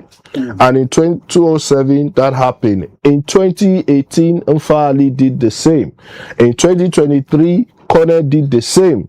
Now, Bombali and other areas, a council, ballots and other side in the. So, in 1996, the council over 100,000 we make SLP win in 1996. We all get the history in this country. We know how elections don't they happen. But one thing me they say that we say APC well organized. We say we get free, fair, credible election. APC always the win. 2023, no can you kick, they will not happen. From the midterm census, we lead into PR with the threshold we then count with about 12.9, 11.9%. With the way they remove over 350,000 from the voter register. All of them things then they happen, and still look at the results we come out. With the APC, we go into the election weaker. We come out court just 2 months to the election. We're able for campaign. I will tell you this, Khadija. The SLPP were losing Pujan. President Bio as a sitting president with over how many ministers appointed directors from Pujan. President Bio campaigned at Pujan 9 times for that election day. 9 times. So side and then a boat it take for go campaign. They were losing Pujan. That is why the violence on Pujan be heavy. Because on their own analysis, when they do, they clearly say APC don't dominate here now. They were losing it. If only they be allowed, they not inflict violence, they make sure they put acid per people and all. So when they say SLP always free of violence, we party office now, they born them. 2023. Then born we member in house now born. But when you look at all of these things happen, but we still able to compete. They go now. You believe say when they make inroads now, they strong go like Pujan. Now they see new players. They come inside the politics. You get people like the first lady. We don't go all corner. Where for anything go corner, you see the crowd where they be in them. And Kono now one of the swing states there. Khadija, we are a country where we people they suffer a lot, then go always be moved by anybody we go at that moment. But what things Sierra Leoneans they look at now the programs. Plenty things they happen at this country we make you didn't know say the Sierra Leonean people are determined for ensure say they get a change and put a government we go work for them. 2023 is a classic example of how determined Sierra Leoneans were for ensure say they get a government where they work for them. They were determined with all of what we went through, then they be determined for CC, then bring in the APC. And from 2023 to now, it all worst. One of the best news, I don't go call them best news, but one of the highlights of 2025 for me. Now the last news we will get of 2025, whether the president self break and to we. If that may not be an eye-opener to we, as a country, say the people of this country are desperate because of waiting and see the SLPP they do them. Khadija, the president tell we say somebody gonna lodge and thief a bago and thief rest. If this country, the most secured place that this country, that the presidential lodge, if somebody goes so hungry that a desperate to a point in not mind for loss in your life, for Guyana, we get all the guns, all the armors that this country, we get the highest level of protection for go inside it, for thief nothing else but rest, just for let it survive. It tells a lot about what we people and they go through now this country. You know, so 2028 elections, the SLPP gets an advantage when at the power of the incumbents and we're able to use them against the APC in terms of they have the resources. For me, when it in democracy, the highest power, I always don't they insist, the highest power in democracy are the people.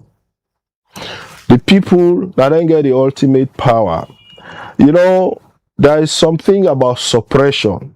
The mortal man, that like a snake. The snake, a very peaceful, a very, mild snake, but when he don't get pushed, that he tell they fight back.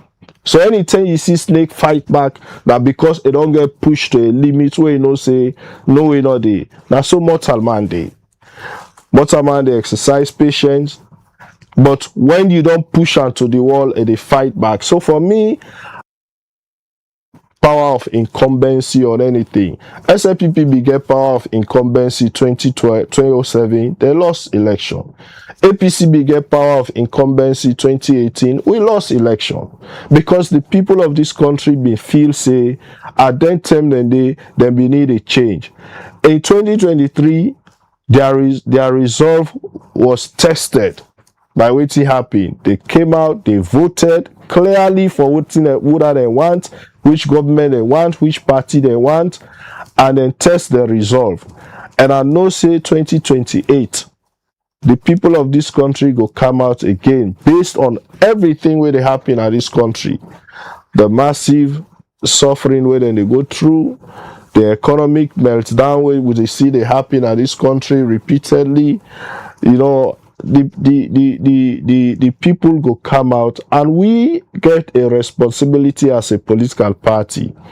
That is why we don't take with time. We don't make several mistakes in the past. As a party, we don't begin, we make sure say all of the steps we they take now, will they stay within with constitution, and you see the challenge with people and challenge with our PPRC. The one that we based on with constitution, the rules there, PPRC don't come out clearly and tell and say, we not do wrong. We were within the provisions of the constitution and within the provisions of the 1991 constitution. Yesterday, they don't pull the release officially again, say they're not going to entertain any more petition. They don't give you the go-ahead for go and start with lower level elections. So we are happy. And we they make sure, say, when we go into the lower level elections, then we make them transparent. The IEMC, for the past 3 weeks, then they don't go around this country. Then they sensitize, then they educate with membership. Then when we qualify, we go be eligible for make them ensure say they come in and do what is right. And sitting here, make I also take this opportunity for talk to particularly them with our old members at the APC. For the past 2 years, we don't talk about people for come for verify the membership. We dey in a process where we almost they can start with lower level elections. But you need for pay for this, really. No, I go pay. I go tell the party when I send the invoice. Alright. We dey in the process where they can start with lower level elections. And I dey say this because we know one way we want start, you can't say, oh, me na member, come now can verify so that you go make am at the voters register. We not get much window left. We don't want publish the voters register. Then you can't begin say you want petition, you a member. No. At some point we could get for close because we are required by law for publish the voters register 21 days for let any convention start. So we not get much time. We for publish the voters register any moment from now. Of course, so can verify, so you go make to the register. The new members, the window for vote for let you qualify for vote or be voted for don't close because the law, the constitution say if you don't be a member at least 1 year for let you be eligible for vote or to be voted for in any of the election. Then. Quickly, as we wrap up with Tuna for Ansari, the APC, una go able get a candidate with a match the SLPP. We get, I mean, when you look at crop of people where they express interest. Are they competent? Because that's now one question where the public don't they ask say. All the people who don't come out and express interest, some inexperienced about governance, some not able take up leadership. A good number of them competent. I not go because the party not reach that level yet. Also, they scrutinize our responsibility. The 1991 Constitution give you that responsibility, but we not start that process of scrutinizing people because we not even start the process of formally, accepting applications. So when people apply, of course we get for vet them. Our responsibility. We not go just left and free flow, all kind possible because. The 1991 Constitution also get eligibility criteria the way it's set. So we get for look at all of that and they for make sure say not only you there within the provisions of the APC Constitution, but the 1991 Constitution as well. That is one. And secondly, like you say, we get for make sure we present a candidate where this country go by, a candidate where go excite the nation, a ticket where go give hope and confidence to the people of this country. Political experience now one, but experience can come in many ways. You get several way governance experience, private sector, public service experience, all of them things that they combine, ensure say we're able to put a candidate, we go match anybody where SLP go put before we. Most of the names that they see the parade and SLPP, we don't see the records in terms of performance and anything. When it vets them, Mambu, with the canal to you, the SLPP, una don't be in governance 2 terms. And una don't go by una manifesto development agenda una been promised the people. How una go ensure say according to waiting una leader talk na been to money say accept the record for handover power to SLPP candidates. Waiting at the yardstick una go based on for make sure say Sierra Leone people and vote for una for the 3rd time against the APC. Well, before I get to that, I think maybe other slightly deviates from what we make this morning. We now for talk in pattern based on regional geography of we county. However, I see they play politics or they try for play on the emotions of Sierra Leoneans where they discuss with regards what happen at State Lodge. You understand, eh? You see, now I make a lot of people admire President Bio. Because everything where they happen, they lay out there. See the way you said, you be inside the studio yesterday, then thief Khadija, then generator cable. You want to say angry, make that person go thief Khadija, then generator cable. We make the no can live yesterday. No. Bad person, a bad person. When somebody bad, a bad. It has nothing to do with politics. And an inside job. The people that really work na the lodge, now then the president be make dinner for another be the address. So then left the say one pot, but then go back to the kitchen and thief man, and don't get anything for do with politics whatsoever. Because at the end of the day, this is a society where people anyway don't bad, they naturally don't bad. Nothing, no, they change them. City. Than at the first place. So let not play politics on the emotions of this country also. This how we did when Khadija they ready for call women who can talk on the track record. We medium-term development plan. We don't achieve from her. We manifesto who promise the people. Not to like say agenda for prosperity. See we can make Salon prosper between 2007 to 2018 and then land we in a ferry junction for pick chicken, chicken. We come on Lebanon. No, when we say tangible development, record them will go run on as a party, as SLPP. Candidates and who they put forward. We get candidates then with nobody, not in an APC, we will not they put forward so now. We go able for match in track record for the next presidential elections. But again, the next election is not only about the individual we SLPP get for put forward. It's about the record of what we don't do. Because politicians, you see, and the next election is not about politicking. Say, no, they were not doing that. Who can we do this? No. It's about continuity. How can we maintain a steady governance process in this country? We go continue for deliver for the people of this country and change the lives of the people for the future. Not to like we one set don't come on, they don't adopt 10 years. They say, oh no, they were no okay, they'll bring them back. Whether they use the first 5 years for enrich themselves and use the other 5 years now for begin think about the country. No, Salon no they think that agenda there anymore. Salon they think now about how can we have a steady political system in this country?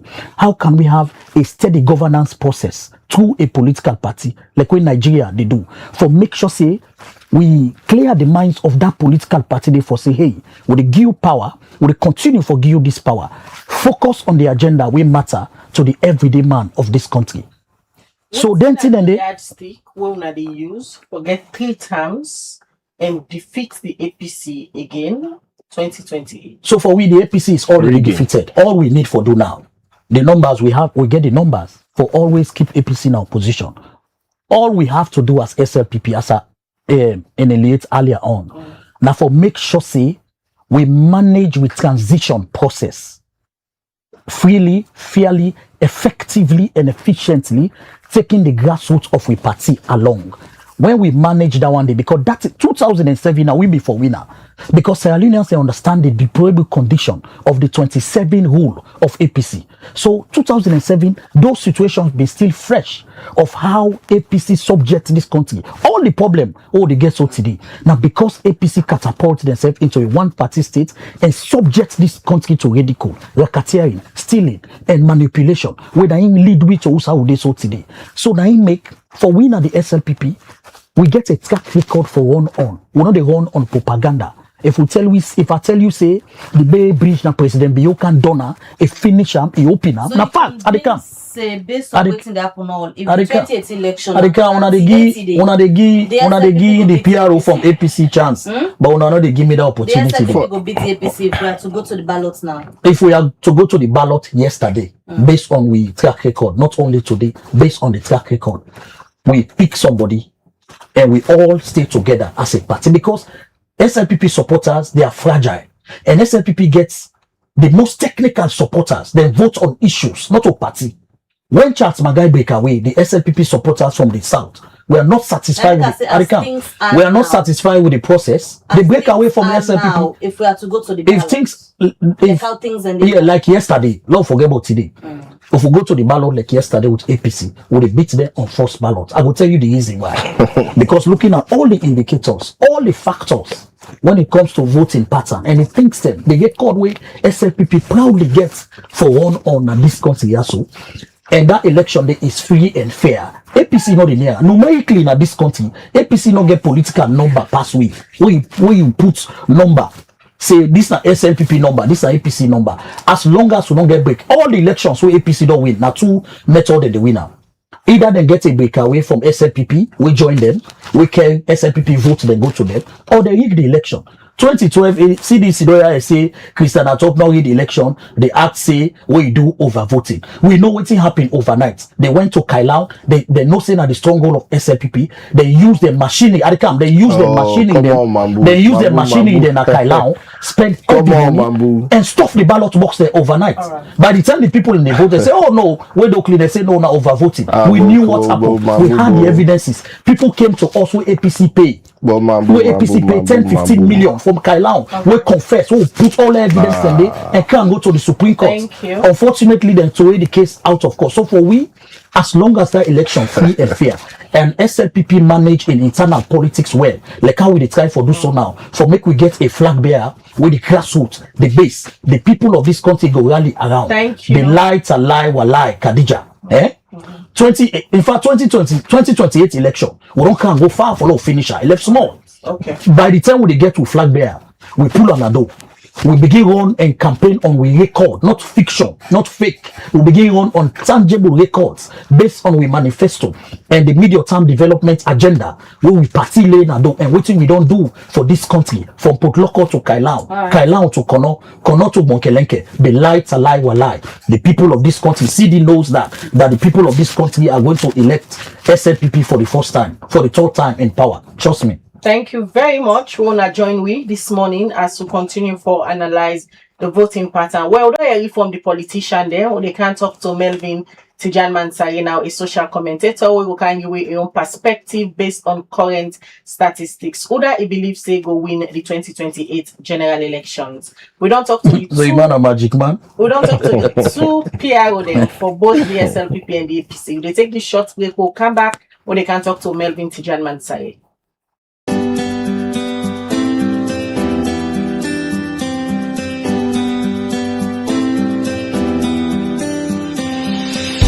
At Farmos, freshness isn't just a promise, it's our way of life. From raw and smoked catfish to kanya peppers, beignet, rice and gari kanya and natai, from premium crayfish, ogiri and fufu to smoked chicken, fresh eggs from the farm to the fridge, country chicken and garden fresh vegetables. Try our habanero pepper, gari, hot pepper sauce, pure honey and so much more. All locally produced, organically grown, harvested fresh every day, and hygienically processed. A fresher taste, healthier foods, stronger communities. Farmos, fresh from our farms to your home. Visit Farmos at 1 Fode Drive Hill Station, Freetown. Call +2. We don't just build projects, we craft landmarks that stand the test of time. From state-of-the-art offices and modern homes to fuel stations, water systems, and infrastructure, our team delivers precision, passion, and perfection. At Rightmove, we are not following industry standards, we are setting them. Through cutting-edge technology, uncompromising safety, and sustainable solutions, we are building a brighter, stronger, and safer Sierra Leone. Visit us at 54 Campbell Street, Freetown, or call 078399475 or 077504338. Rightmove Engineering and Construction. Building quality, building trust, building the future. 3274000044.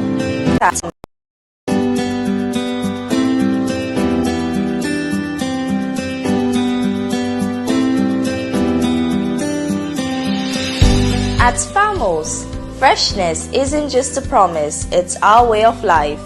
From raw and smoked catfish to kanya peppers, beignet, rice and gari kanya and natai, from premium crayfish, ogiri and fufu to smoked chicken, fresh eggs from the farm to the fridge, country chicken and garden fresh vegetables. Try our habanero pepper, gari, hot pepper sauce, pure honey and so much more. All locally produced, organically grown, harvested fresh every day, and hygienically processed. A fresher taste, healthier foods, stronger communities. Farmos, fresh from our farms to your home. Visit Farmos at 1 Fode Drive Hill Station, Freetown. Call +232 74 000044.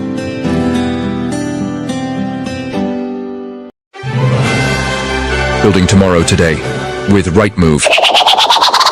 Looking for quality, reliability, and innovation in your next big build? Choose Rightmove Engineering and Construction, Sierra Leone's trusted name in transforming ideas into enduring structures. We don't just build projects, we craft landmarks that stand the test of time. From state-of-the-art offices and modern homes to fuel stations, water systems, and infrastructure, Our team delivers precision, passion, and perfection.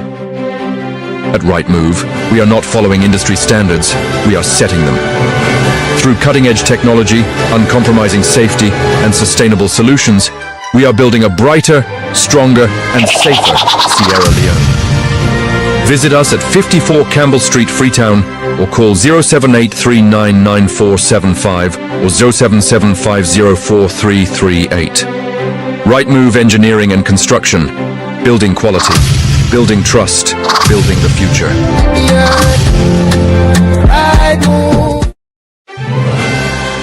Building tomorrow today with Right Move.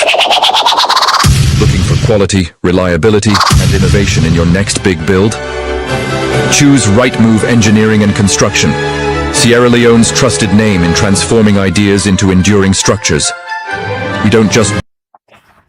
All right, welcome back. You still watch the Breakfast Show where they come to you live from Liberty Online TV, where they stream on Facebook, YouTube, and also on our website. Well, very interesting conversation this morning as they look at the voting pattern of Sierra Leone and them, especially in the strong goal of the two political parties, the APC and the SLPP. We don't listen to the politician. Then now they can talk to Melvin Tijanman Saye, when a journalist, also a social commentator. And I see now they don't add a new title, Melvin, as a political commentator.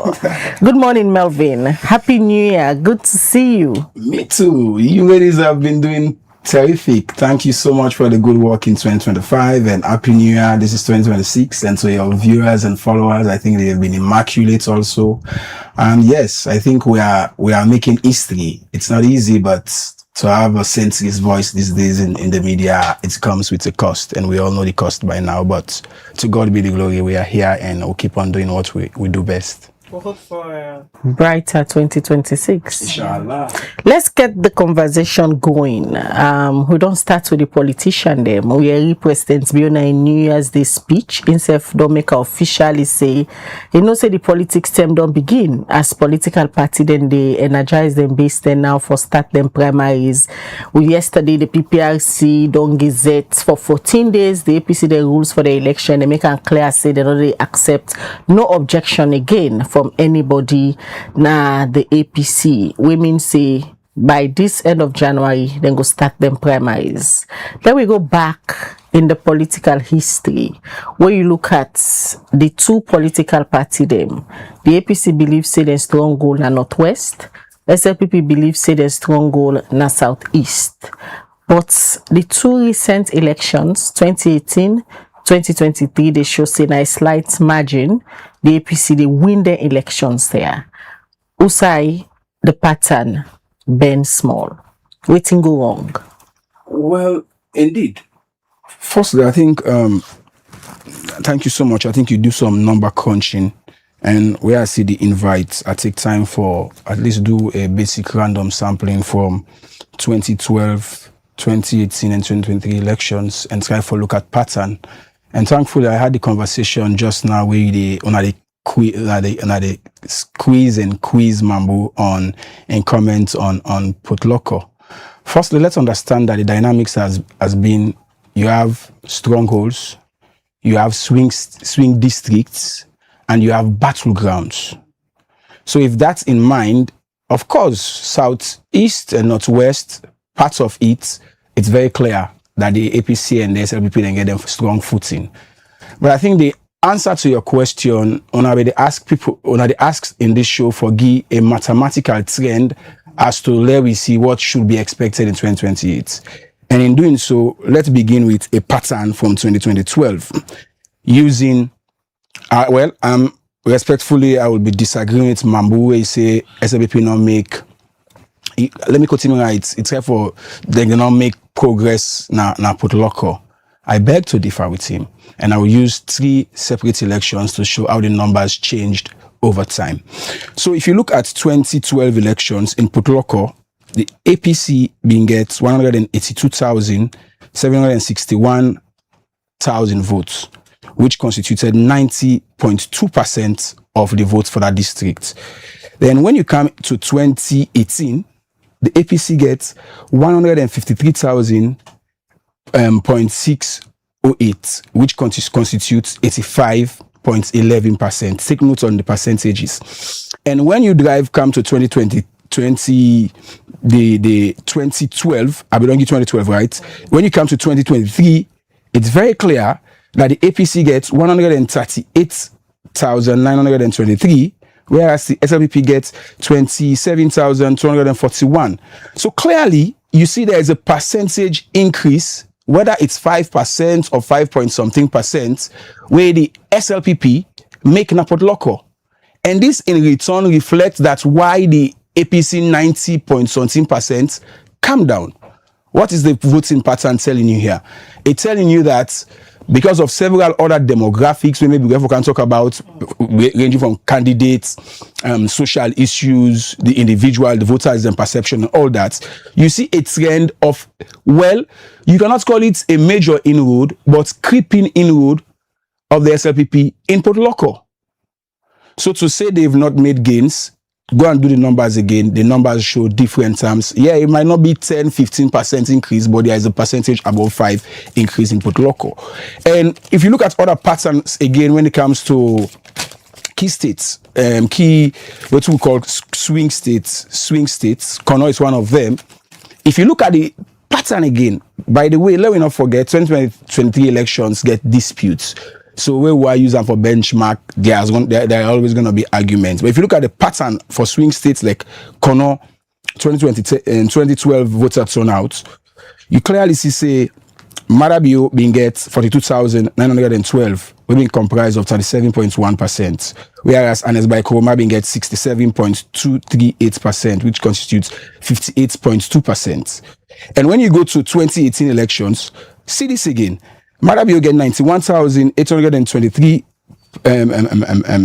thousand, which constitutes 72%, whereas Samoa Kamara getting 34,636%, which constitutes 27.39%. So clearly, by the time we come to 2023, you see Marabio getting 80.222 thousand votes, whereas Samoa getting 61.395 thousand of the votes. What is this number telling us again? The number clearly now Kono, they tell you say it fluctuates. It fluctuates, but what now be the factor we're considering this? If you look over time, there is this C4C factor within Kono, and if you look the pattern, where C4C come based on number of parliamentary seats and the number of votes, you see say it been creep into the votes of the SLPP and the APC. But here is the catch. Come 2023, we not see C4C, and we clearly see say Kono in that election swing over to the SLPP in terms of the number of votes and all of that. But in 2028, the question is, are we going to see a third force element in Kono, or is it going to be a straight fight? If it's going to be a straight fight, then it's going to be unpredictable in Kono. Unpredictable in the fact that you see say Kono, it's at one point in the day, at another election then the day, so based on circumstantial or situational reasons. So Kono again, I will predict in 2028 it's going to be, well, even if not a swing state, it's going to be a battleground.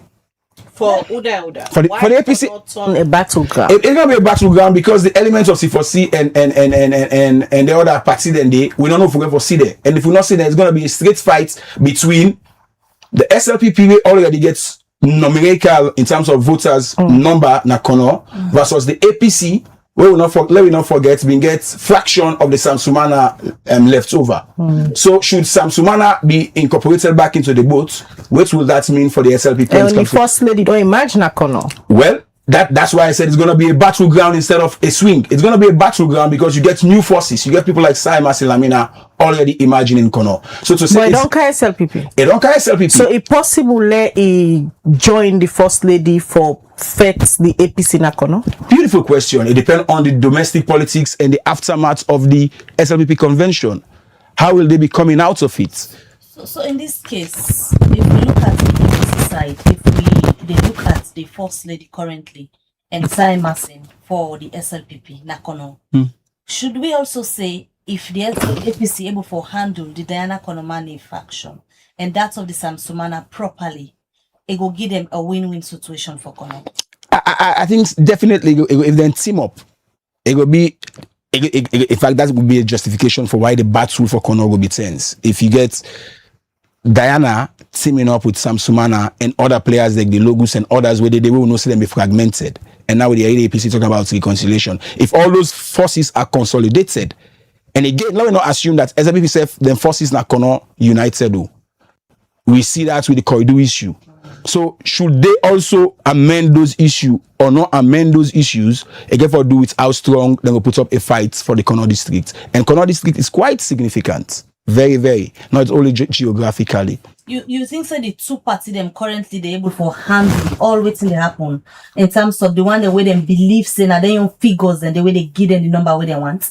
They're able to handle the situation then. Taking into consideration the APC gets for deal with the issue of Diana and that of Sam Sumana, and the SLPP self gets the first lady. We know the issue we go on with the Kwedu Holdings and all of that.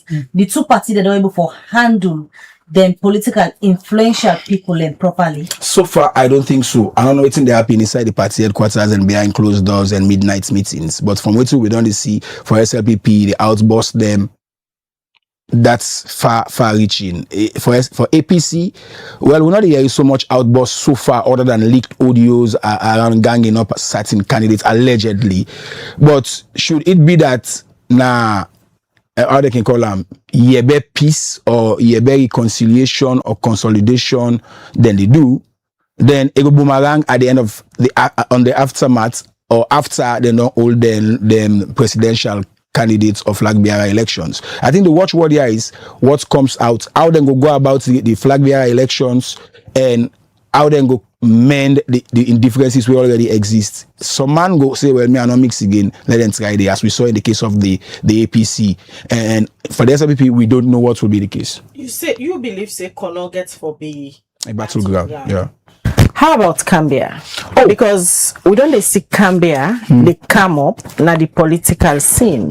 You get people like the Kande Kole Yumkel and Cambia for APC. I think you get about 2 flag bearer them we don't show interest, say they want for be flag bearer. Get people like Ibrahim Bangura by Mahmoud. They get people like when a veteran Petito na Cambia district. It depends on what the people are going for votes for. It's not about these big names. Some of them people are getting named there, but if you go to the places where the claims and districts and the regions, they are impoverished. So it begs the question where political scientists them and sociologists and they ask how people they vote. If they're gonna vote on the personality, we may not feel saying so for votes as many people are not the votes. Again for us, waiting they don't deliver. But again, to your question whether for Cambia itself gets a unique pattern. With the omission of the NGC factor, well, I stand for be corrected whether NGC is going to be potent enough come 2028. But they were a big factor in determining the political landscape of Cambia. But looking at the pattern again, in 2012, Marabio got 14,083, which was 13.0%. And as by Komabin gets 88.597, which was 82.0%.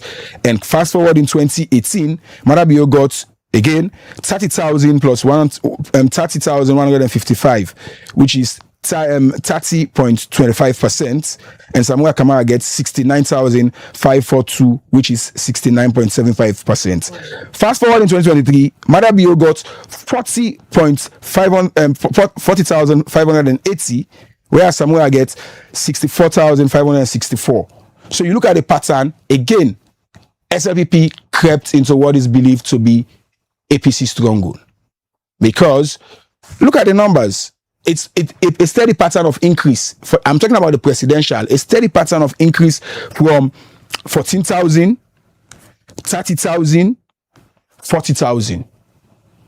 So if you allow the pattern for increase till 2028, how many thousand if you say?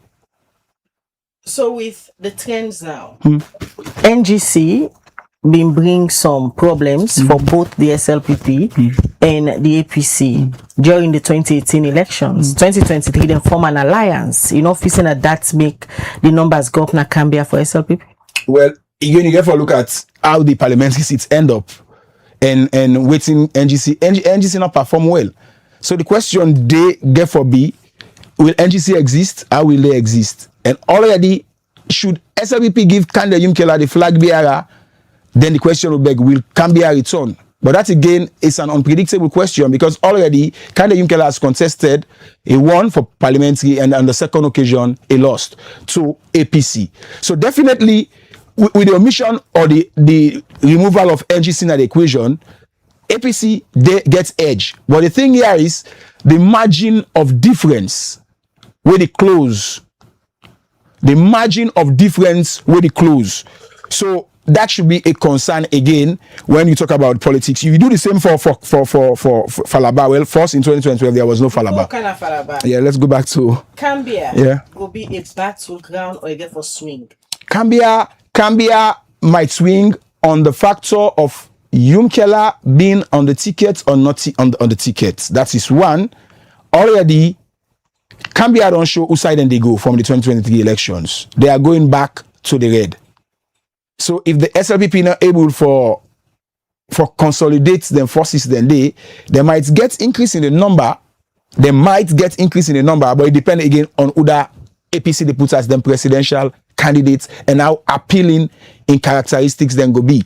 So it's hypothetical, but Cambia, I don't think would be a battleground. It's gonna be a swing, and it might swing over to red. Falaba.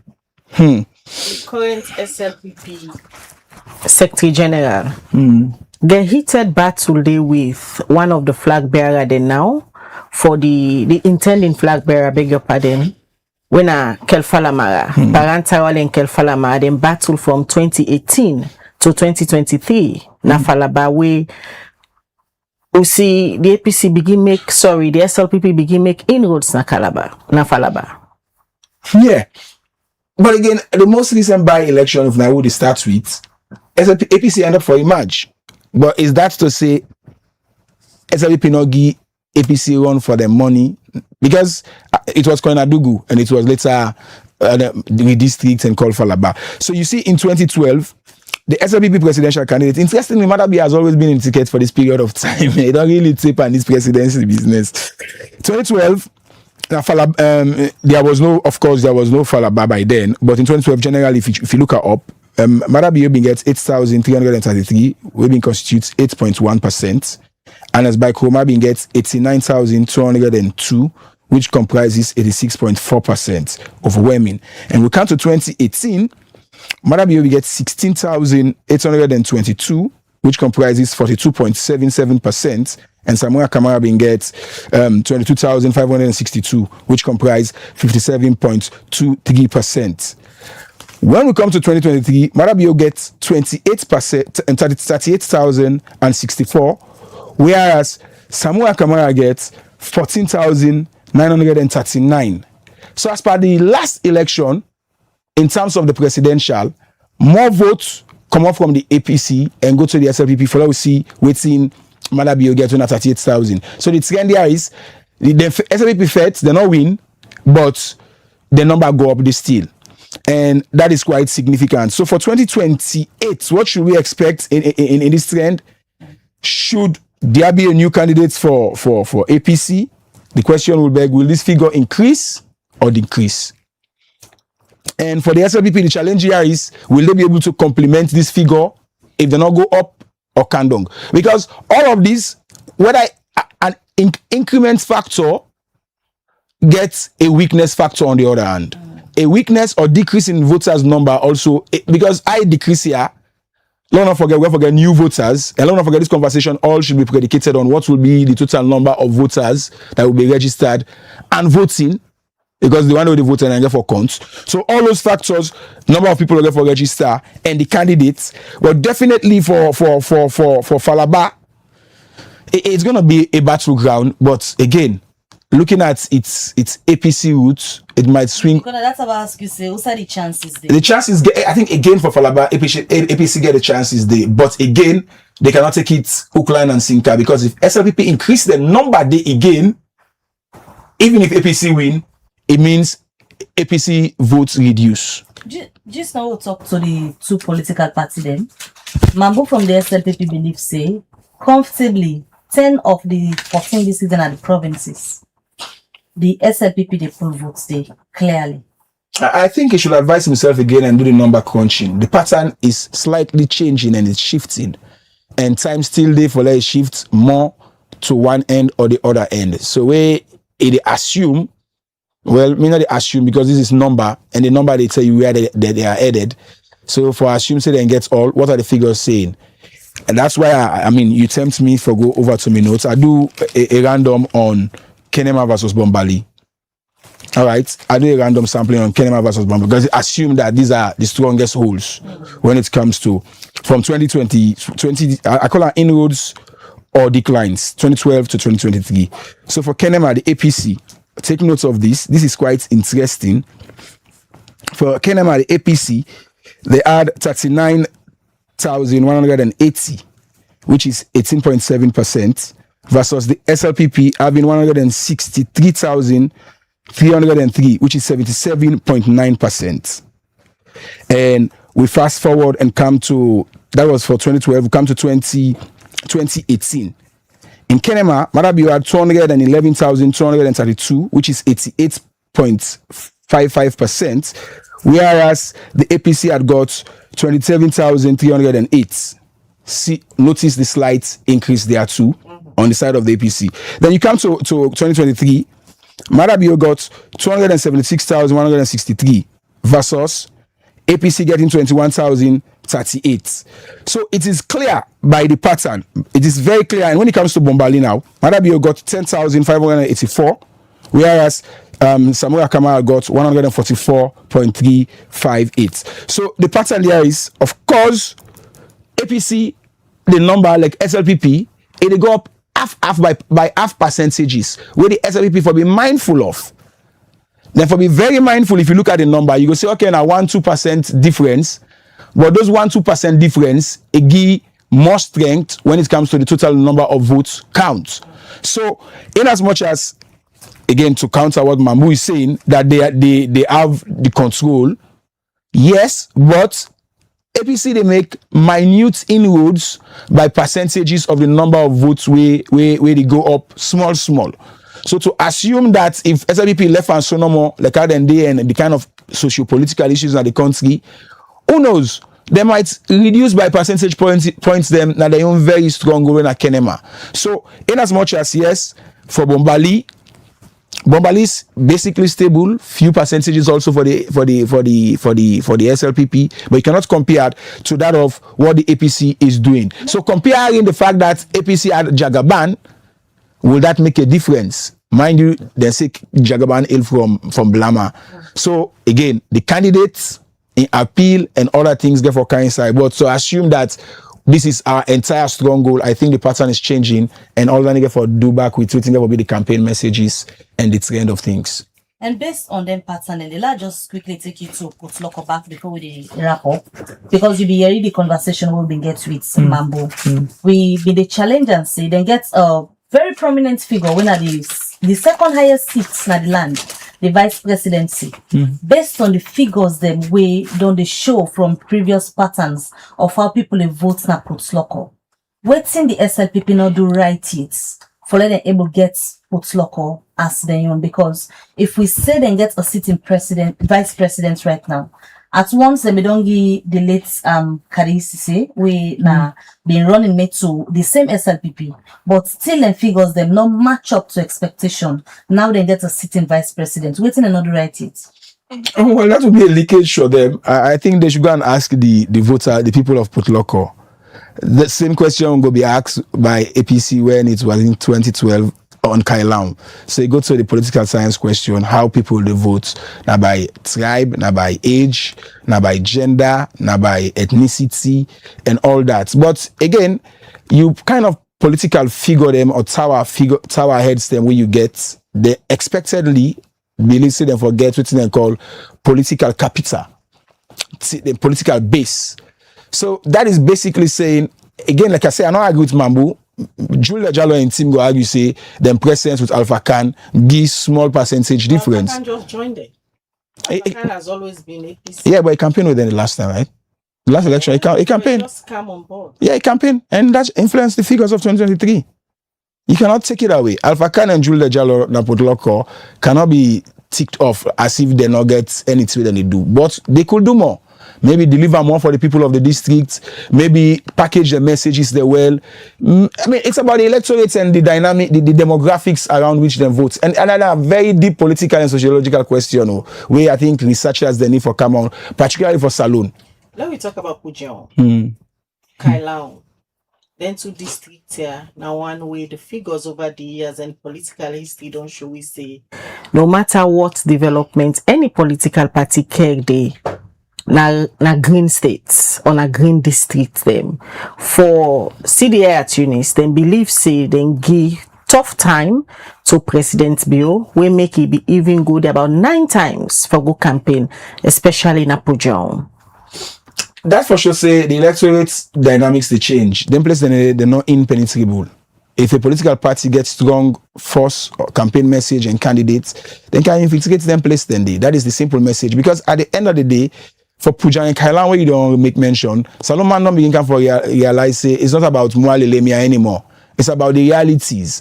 So if you have a good political strategy targeting them people and they with the right message, they might be convinced otherwise. Yes, not to all man. Some people not go lost then total then grip overnight na Pujan and Kailao. No. But again, you will get other people on Pujan and Kailao we might say, well, me I not go well, let them guide implosion factor. And like waiting clearly waiting Mambuse and other people and don't say over time now that SLPP the biggest problem now themselves. Look at all them waiting to make them go out of power now, infighting, implosion, and all of these things. So, if let's say, like I would hear some people and say, this is not the turn of the East, na SLPP, they not give somebody na the East. Then the people in then Alikaba and others and go say, well, and so we would tell you now, we have been marginalized. That can affect the SLPP votes also. Someone will vote for APC. There's a history of forming political party at the 11th hour, 2007, Charles Magai, PMDC emerged, 2018, the NGC emerged. The possibility of third force, I want foresee. Because we still get small time, but I don't see any sign of any third force. Maybe sometimes Sobe, maybe, but that third force, waiting go happen, it will depend again on the flag bearer. But an officer like waiting be happen under Yumkela that short period of time. Some people will get that kind overnight trust there for anybody they can say in a third force.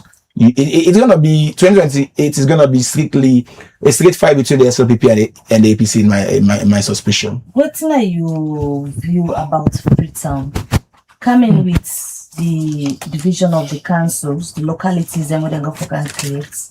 Many people believe say APC where we don't take Freetown as the stronghold. Forgets a fierce battle with the SLPP. Forgets 2028. Freetown will be a battleground. I agree with them people and they. But in the battle, where will it swing? That is the $1 million question. It will be a battleground because say Freetown divided into Western area, urban and rural. And if you look at the pattern for rural and the pattern for urban, slightly they send 2 different messages that most likely the rural sometimes beats the votes with SLPP, but majority the vote with the APC. Whether that's going to be the case in 2028 is a matter of wait and see. But the pattern there again, if APC for win 2028, then for reduce the inroad where the SLPP done they make since 2012. The SLPP done they make steady, slow progress. Where the APC for be mindful, saying that Yana with stronghold, you get for watch the pattern. Because the pattern let's speak for themselves. 2012, 120,646, which was 27% from RBO, and Escomad, this is for Western area urban, and Escomad 315,071, 71.4%. And when we come to 2018, Madabio had 202,046, which is 39.2%, slight increase from 27.3, and Samuel Kamad 315,764, which is 60.98%, which is a slight reduction in reverse. So if you come into 2023, Madabio gets 177,393, and Samuel Kamara gets 290,723. See the gap again close.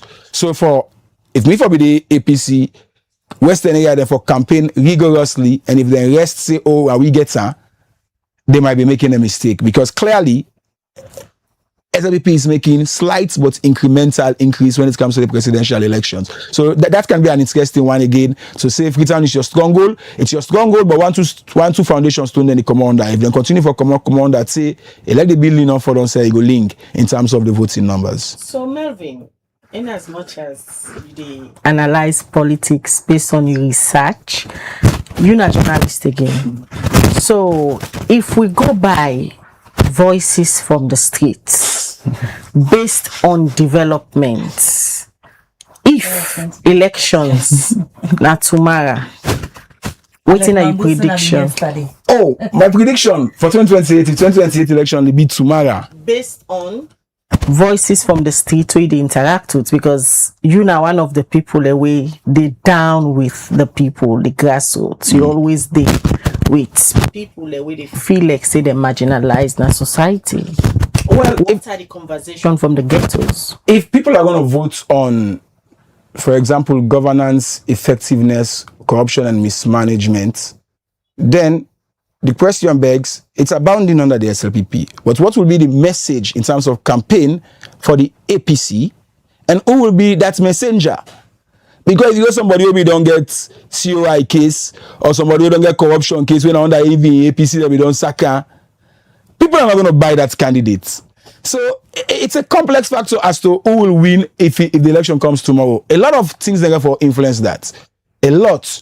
Resources, of course, campaign messages, the campaign itself, the candidates, the security climate, of course, the perception of the individuals themselves, like when I talk about demographics of ethnicity, age, and all that. But I think the 2028 election might be around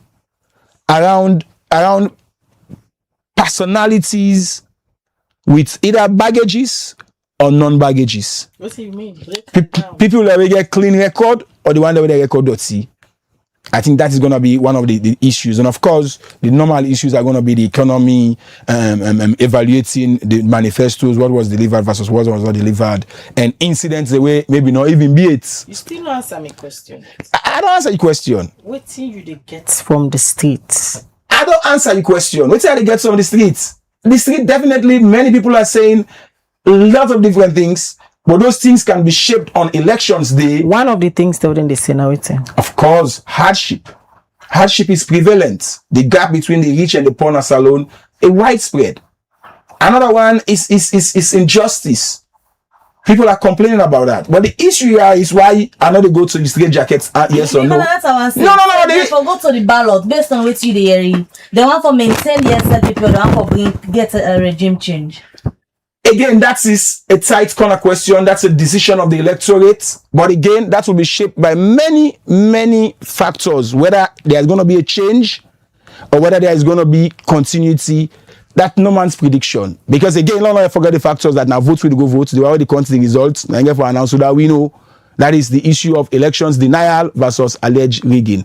So if we get election tomorrow, if we get elections tomorrow based on social commentary, I mean, involving Kenema Boys, their music, looking at other issues, definitely Sierra Leoneans, I just feel that sense of they want change. But what should be this change? I think many people are not resolute yet. So it will be very hard to say they will vote out the SLPP or vote for the APC because they want change. But who will that change face and make her be? For APC and SLPP, it's a dilemma for the politicians to solve. All right. Thank you, Melvin. Now that you prediction, there we go end this edition of the breakfast show. Well, we'll tell us this new year where we they come back, we'll get some bits of slight changes in with programming, and I believe so I don't get a feel of that today. We will continue for getting conversation there. We will shape the conversation ahead of 2028 elections. So we will continue for bring Kanto on our voices where on a hardly a reform so that themselves will join the discussion for Sierra Leone, and the voter them go make the decision when time come. Many thanks to the entire production team. Alex Lawrence Kouma and produced this edition of the Breakfast Show. Musa Sao Kouma and Michael Akonte, Valentine Shadi Sise. Now they all give technical support to the production team.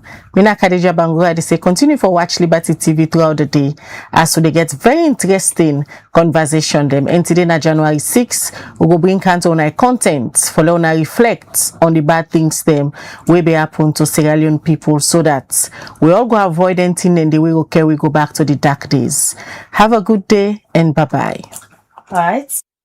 Again, we welcome everybody to get a lovely day and goodbye.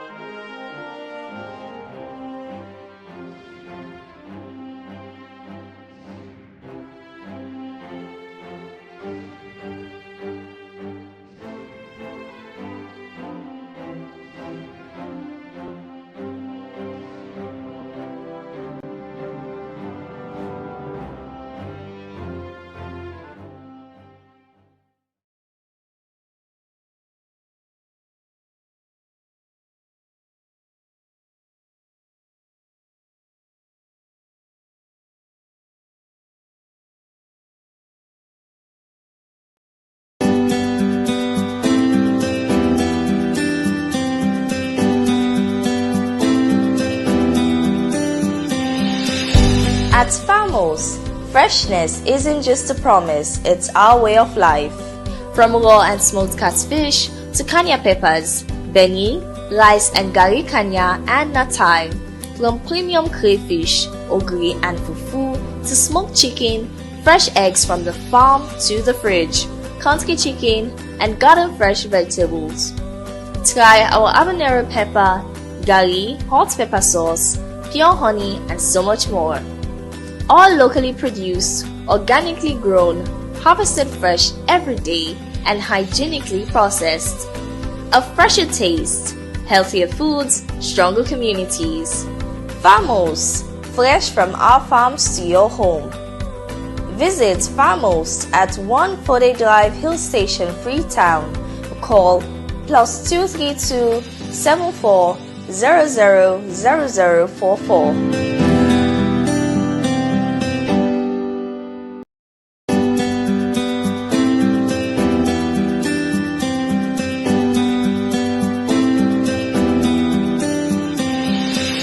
At Farmers, freshness isn't just a promise, it's our way of life. From raw and smoked catfish to kanya peppers, beignet, rice. Building tomorrow today with Right Move. Looking for quality, reliability, and innovation in your next big build? Choose Right Move Engineering and Construction, Sierra Leone's trusted name in transforming ideas into enduring structures. We don't just build projects, we craft landmarks that stand the test of time. From state-of-the-art offices and modern homes to fuel stations, water systems, and infrastructure, our team delivers precision, passion, and perfection. At Right Move, we are not following industry standards, we are setting them. Through cutting-edge technology, uncompromising safety, and sustainable solutions, we are building a brighter, stronger, and safer Sierra Leone. Visit us at 54 Campbell Street, Freetown, or call 078399475 or 077504338. Right Move Engineering and Construction. Building quality, building trust, building the future.